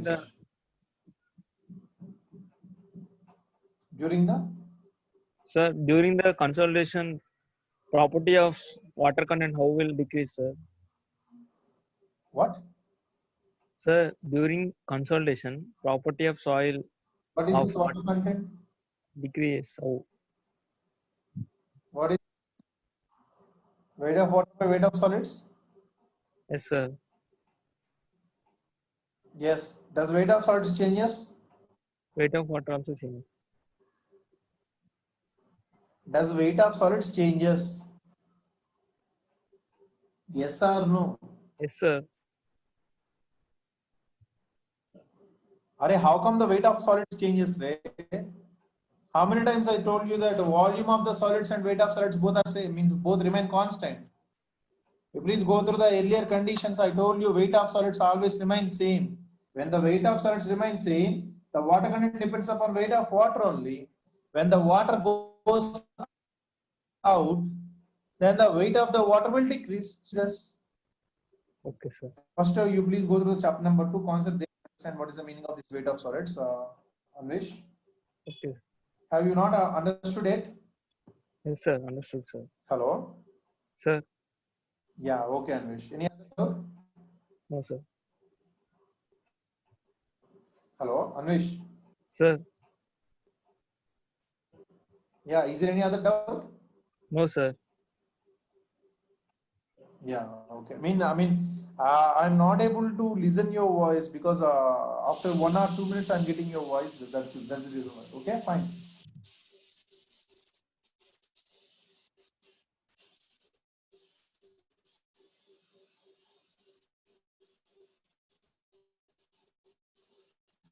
Hello, sir.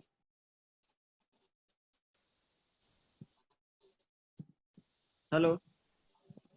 HD. Hello. Yeah, Mr. HD. Sir. Yeah.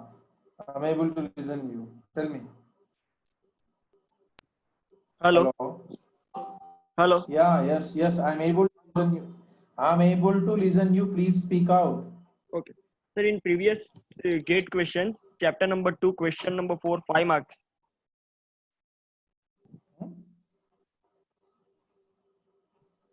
Chapter number 2, question number 4, GATE 2002 question.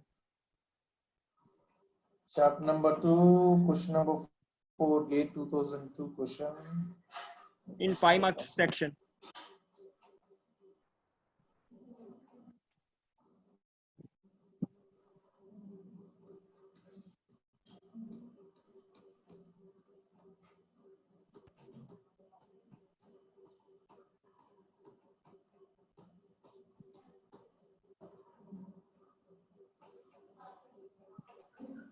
Chapter number 2, 5 marks question. Yes. GATE 2002. GATE 2000. Okay.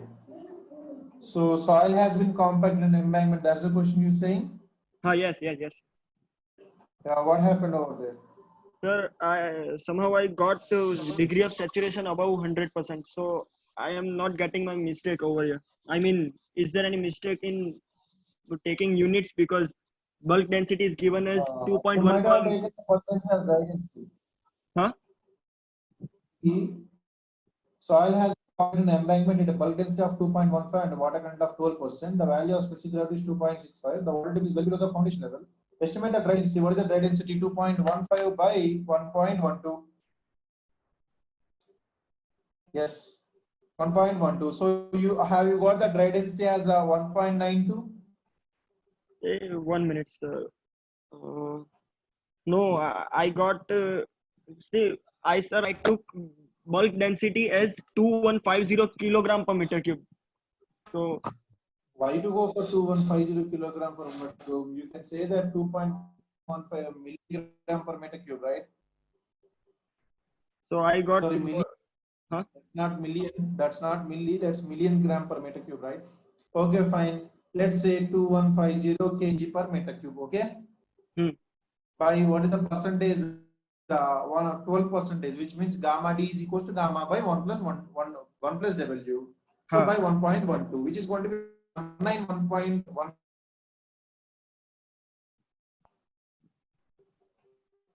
Understood? yes, sir. Now you use G gamma W by 1 plus C,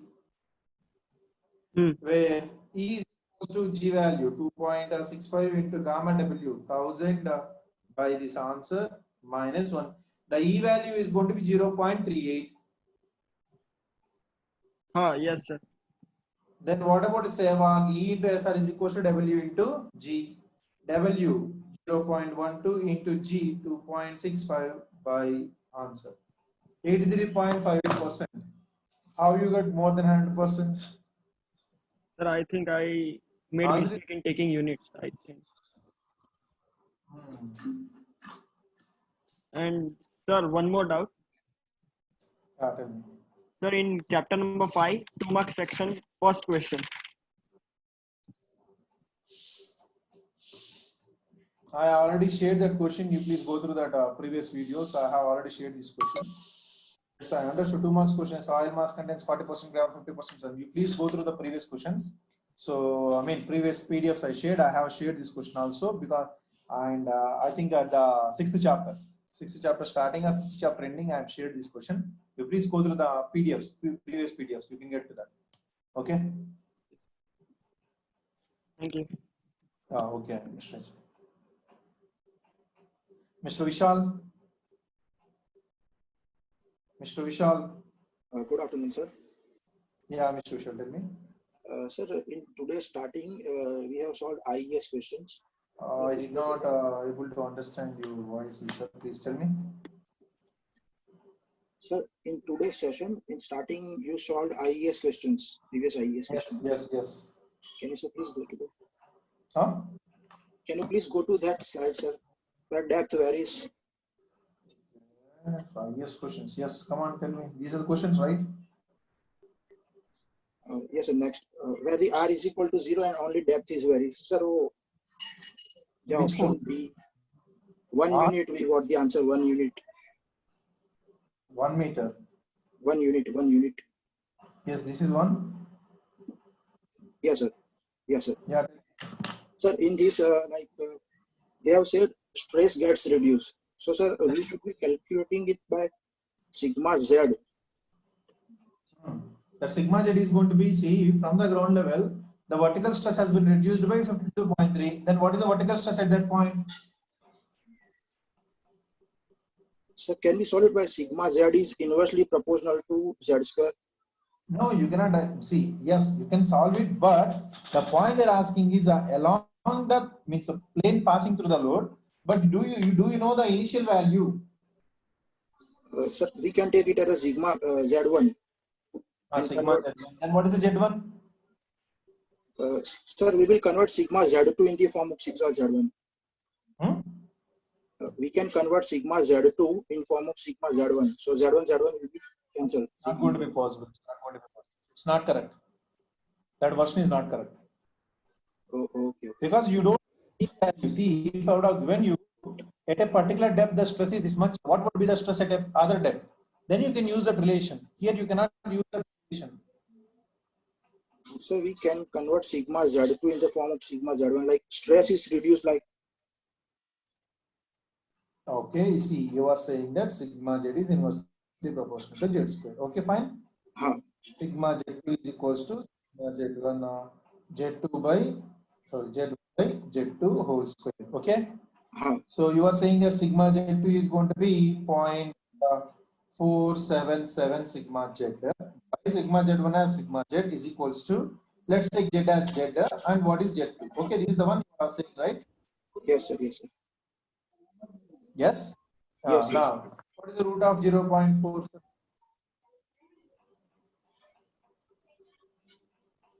What is the root of 0.47?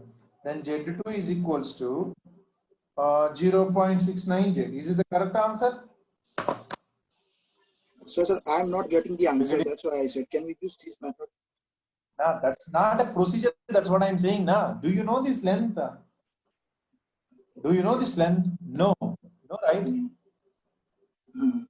So I thought we can take it Z1. No. You can take Z1. See, what is this Z1? See, you are taking from ground level, right? At ground level, Z is equals to 0. So that's the reason why I did not explain that topic. If there is a logic, I would have explained, right? Oh, okay. Got it, sir. Thank you, sir. Thank you. Yeah, okay. Fine.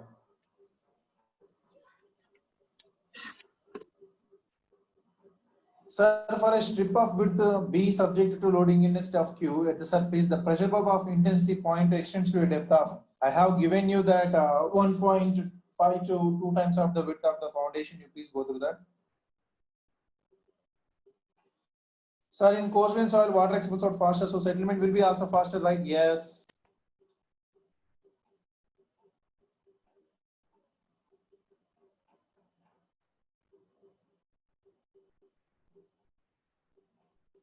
And today, the last call I'm going to take, Mr. Venkatesh. Mr. Venkatesh, please speak out. This is the last call of today. Sir, good afternoon, sir. Good afternoon, Venkatesh. Sir, today during consultation we take the surge load, no, sir? Surcharge, not surge. Yes, surcharge. Why you take surcharge, sir? Why not other loads? You can take any load. You can take any load. I explained with that. You can take any load. That's up to you. I'm going to explain with the other loads for that. Okay? Okay, sir. Thank you. Yeah. So with this, now, today with this, I'm ending the session. So sharing all of these things for you. Okay, fine. I'll be meeting tomorrow. All the best for the examination.